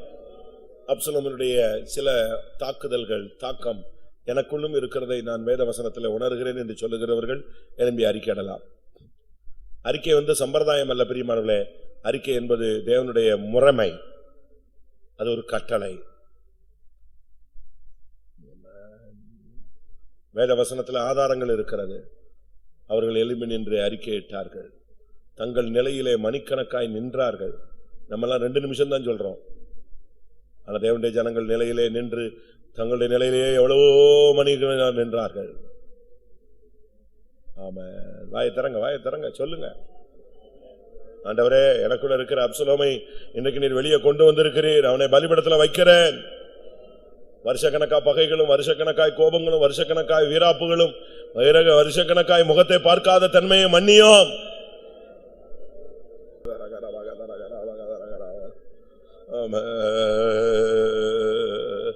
ஸ்தோத்திரம், ஸ்தோத்திரம், ஸ்தோத்திரம். ஹல்லேலூயா, ஹல்லேலூயா, ஹல்லேலூயா. அப்சலோமின் வல்லமையை அழிக்கும் நேரம் வந்துவிட்டது. ஆமென். அப்சலோமுக்கு முடிவு நேரம் வந்துவிட்டது. ஆமென். யோவாப், தாவீது அப்சலோமை அழிக்க யோசித்தான். யோவாப் யோசிக்காமல் அழித்தான். யோவாப் செய்ததுதான் சரியானது பிரியமானவர்களே. எப்படியாயினும் அப்சலோமை தப்புவிக்க வேண்டும் என்று தாவீது போராடினான். ஆனால் தேவன் அதை அனுமதிக்கவில்லை. இனிமேலும் உனக்குள் அப்சலோம் தப்பிக்க முடியாது, நீ இடங்கூடாதே. இன்றைக்கு அப்சலோமை முடிவுக்கு ஒப்புக்கொடு. ஆமென். இந்த நேரத்தில் எல்லாரும் யோவாபாய் மாறுங்கள். தாவீதை போல அசதியாய் இருக்க வேண்டாம். பாவத்தை மெதுவாய் நடத்துகிற நேரம் இது அல்ல. செய்வினை ஆவிகளை மெதுவாய் நடத்துகிற நேரம் இது அல்ல. உனக்கு விரோதமான மந்திரவாதத்தை நீ மெதுவாய் டீல் பண்ற நேரம் இது அல்ல. வைராக்கியத்தோடு எதிர்த்து நின்று போராடு, ஜெயித்து விடுவாயாக. ஆமென். எல்லாரும் கண்களை மூடி முழங்கால் போடுவோம். நீங்க அப்சலோமின் ஆவியை மெதுவா நடத்த போறீங்களா, இல்ல யோவாபு போல அடிச்சு நொறுக்க போறீங்களா? சொல்லுங்க. தாவீது சொல்றான், அப்சலோமை மெதுவாய் நடத்துங்கள். எப்படி, எதுக்கு மெதுவாய் நடத்தணும்? மறுபடியும் பகை, மறுபடியும் வைராக்கியம், மறுபடியும் அதே வேகம் இப்படி வைக்கிறதுக்கா? மறுபடியும் உன்னுடைய கிருபையை நஷ்டப்படுத்தி, உன்னுடைய விசுவாசத்தை நஷ்டப்படுத்தி, உன்னுடைய பரிசுத்தத்தை நஷ்டப்படுத்துற இந்த ஆவியை நீ மெதுவா நடத்த போறியா, இல்ல வைராக்கியமா நின்று இன்றைக்கு அப்சலோமை யோவாவை போல அடிச்சு கொல்ல போறியா? ரெண்டுமே உன் கையில் தான் இருக்கு. ஹல்லேலூயா. இந்த நேரத்தில் யோவாப் எடுத்தது முடிவுதான் சரி. பாவத்தோடு காம்ப்ரமைஸ் பண்ணாத, பிசாசோடு காம்ப்ரமைஸ் பண்ணாத, இயேசுவின் நாமத்தில் எதிர்த்து நில். ஆமென். நான் திரும்பவும் கேட்கிறேன், நீங்க தாவீதை போல அப்சலோமை மெதுவாய் நடத்த போறீர்களா, இல்லாவிட்டால் யோவாபை போல அடிச்சு நொறுக்கி ஜெயிக்க போறீங்களா? வாசிங்க அந்த வசனம், ஒரு ட்ரிப் வாசிங்க. தாவீது சொல்ற வசனத்தை சொல்லுங்க சீக்கிரம். இன்னைக்கு நீங்க தான் முடிவெடுக்கணும். ராஜா யோவாபையும் அபிசாயையும் ஈத்தாயையும் நோக்கி, பிள்ளையாண்டானாகி அப்சலோமை என் நிமித்தம் மெதுவாய் நடப்பியுங்கள் என்று கட்டளையிட்டான். எப்படி? மெதுவா நடப்பித்தா என்ன நடக்கும்? நீ வனாந்தரத்துல ஓடணும், சோறு தண்ணி இல்லாம அலையணும். நீ தோத்து போனவனாக, ஒரு அபிஷேகம் பண்ணப்பட்டவன் பின்மாற்றக்காரனாக வனாந்தரத்துல ஒரு கௌதாரியை போல ஓடிக்கிட்டே கிடக்கணும். இன்னும் பிசாசு உன்னை துரத்திக்கிட்டே இருப்பான், வியாதி உன்னை மிரட்டிக்கிட்டே இருக்கும், நஷ்டங்கள் உனக்கு குழப்பங்கள் வந்துகிட்டே இருக்கும். நீ பகையும் வைராக்கியத்தை வச்சுக்கிட்டு அப்படியே பின்மாற்றத்துல போய்கிட்டே இருப்ப. இப்படியே போற வாழ்க்கையை மெதுவாய் நடந்து இப்படி பாவத்தோடு ஒத்து போற வாழ்க்கை வேணுமா? யோவாப் என்ன பண்ணான்? ஆதலால் யோவாப், நான் இப்படி உன்னோடே பேசி தாமதிக்க மாட்டேன் என்று சொல்லி, நான் இப்படி பேசிக்கொண்டு மெதுவா நடத்துறது அப்படி இப்படி நான் யோசிச்சுட்டு நிக்க மாட்டேன். ஏனென்றால் அங்க உள்ள ஜனங்கள் இந்த வார்த்தையை கேட்ட போது யோவாப் அடிக்கிறதுக்கு ரொம்ப யோசிச்சாங்க. வாசிங்க அதுக்கு முந்தின வசனம். அவர்கள் தாவீது பிள்ளையாட அடிக்கிறதுக்கு யோசிக்கிறாங்க. அந்த மனுஷன் யோவாபை நோக்கி, என் கைகளில் 1000 வெள்ளிக்காசு நிறுத்து கொடுக்கப்பட்டாலும் நான் ராஜாவுடைய குமாரன் மேல் என் கையை நீட்ட மாட்டேன். யுத்த காலத்துல நின்னுட்டு 1000 வெள்ளிக்காசு நிறுத்து கொடுத்தா கூட நான் யாரை அடிக்க மாட்டேன். அப்சலோம், நீ எதுக்கு சுத்திரிப்பு கூட்டத்துக்கு வந்த? ஏன் நீ சுத்திரிப்பு கூட்டத்துக்கு வந்தாய்? பாவத்தை அழிக்க வந்தாயா, இல்ல 1000 வெள்ளிக்காசு கொடுத்தாலும் நான் பாவத்தை விட மாட்டேன்னு பிடிச்சுக்கிட்டு வந்தையா? யோசிச்சு பாருங்க. யோவாப் சொன்னான். யோவாப் சொன்னதை வாசிங்க. ஆதலால் யோவாப், நான் இப்படி பேசி உன்னோடே பேசி தாமதிக்க மாட்டேன் என்று சொல்லி, என் டைமை வேஸ்ட் பண்ண மாட்டேன், என் முழங்கால வீணாக்க மாட்டேன். தன் கையிலே 3 வல்லையங்களை எடுத்துக்கொண்டு அப்சலோம் இன்னும் கர்வாலி மரத்தின் நடுவிலே உயிரோடே தொங்குகையில் அவைகளை அவன் நெஞ்சிலே குத்தினான். கர்த்தர் இன்றைக்கு இந்த காலை வேளையில 12:30 உனக்கு விரோதமான சத்துருவை இங்க வந்து தொங்க விட்டுருக்காரு. ஹல்லேலூயா. நீ அடிக்கணும். ஹல்லேலூயா. அபிஷேகத்துல சத்துருவை நொறுக்கு, வலு சர்ப்பத்தை மிதி. சிங்கத்தின் மேல் நடந்து பால சர்ப்பத்தை, வலு சர்ப்பத்தை மிதித்து போடு. பாவத்தோடு ஒத்து போகாத, மெதுவா போகாத. இயேசுவின் நாமத்தில் ஜெயிப்பாயாக. ஹல்லேலூயா. ஆமென். இது ஒரு நல்ல நேரம். நீங்க கண்ணை திறக்காதீங்க. உன் குடும்பத்தோடு போராடி உன் பேரை கெடுத்து, உன் வாழ்க்கையை கெடுத்து, உன் பிசினஸை கெடுத்து, உன் குடும்பத்தை கெடுத்து, மனைவியை கெடுத்து, புருஷனை கெடுத்து, உன் சரீரத்தை கெடுத்து, வியாதி வேதனையில உன்னை நொறுக்கி போட்டிருக்கிற இந்த ஆவியை நீ மெதுவா நடத்த போறியா, மேற்கொள்ள போறியாங்கிறதே தான் இப்ப கேள்வி. வியாதியை மெதுவா நடத்த போறியா? செய்வினை ஆவியை மெதுவா நடத்த போறியா? உன் ஊழியத்தை கெடுக்கிற ஆவியை மெதுவா நடத்த போறியா? இயேசுவின் நாமத்தினால, அபிஷேகத்தினால் அவனை முறியடியுங்க. ஒவ்வொரு நிமிஷமும் அவன் தலையில கால வைங்க. ஆமென். சம்மட்டி அடியா அடியுங்கள். ஹல்லேலூயா. ஸ்தோத்திரம், ஸ்தோத்திரம், ஸ்தோத்திரம், ஸ்தோத்திரம். நசரேயனாகிய இயேசுவின் நாமத்தை.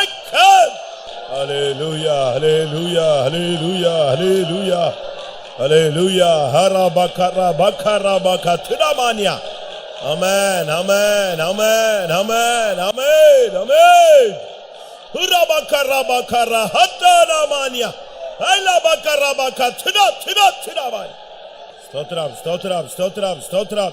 Stotram, stotram, stotram. Stotram, stotram. ஒவ்வொரு அடியும் சாத்தானுடைய தலையை நசுக்கணும். ஹல்லேலூயா. விக்கிரகத்தின் வல்லமைகள் உடைந்து நொறுங்கணும். ஹல்லேலூயா. செய்வனை கட்டுகள் தகர்த்து எரியணும். கண்ணி தெரித்தது, நாம் தப்பினோம். ஹல்லேலூயா, ஹல்லேலூயா, ஹல்லேலூயா. ஓரபக துரபக துரபக துரபானியா ரபக துரபானி. ஹல்லேலூயா, ஹல்லேலூயா. ஆமென். ஆவியில நிரம்பும் போதே தெரியும் உனக்கு விரோதமான வல்லமை விழுந்துருச்சுன்னு. உனக்கு விரோதமான வல்லமை தொங்கிக்கிட்டு இருக்கிறது உனக்கு தெரியும். உனக்கு விரோதமான வல்லமை ஓடி போனது உனக்கு தெரியும். உனக்கு விரோதமான வல்லமை சுட்டரிக்கப்பட்டது உனக்கு தெரியும். அபிஷேகத்திலே கண்டுபிடிச்சிடலாம். ஹல்லேலூயா, ஹல்லேலூயா.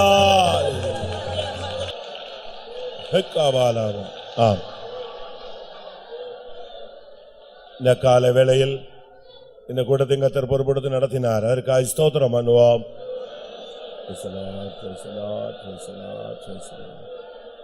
அப்சலோமின் வல்லமைகளை வெளியாக அதை புரிந்து கொள்ளவும் அதை அழிக்கவும் ஒரு அபிஷேகத்தை நமக்கு தந்தார். அதற்காக ஸ்தோத்திரம் பண்ணுவோம். சாயங்காலத்தில் உள்ள கடைசி கூட்டத்தையும் கர்த்தர் பொறுப்படுத்தி வெற்றி சிறக்க முடியாது. ஸ்தோத்திரம் பண்ணுவோம். இதுவரை வராத எல்லாரையும் கர்த்தர் கொண்டு வர முடியாது. ஸ்தோத்திரம் பண்ணுவோம். பரிசுத்த ஸ்தலத்துக்கு ஏற்ற ஒரு சுத்தாங்கத்தை தெய்வம் சபைக்குள்ளே கட்டளையிட முடியாது. ஸ்தோத்திரம் பண்ணுவோம். எல்லா மகிமையும் அவருக்கே செலுத்தி ஸ்தோத்திரம் பண்ணுவோம்.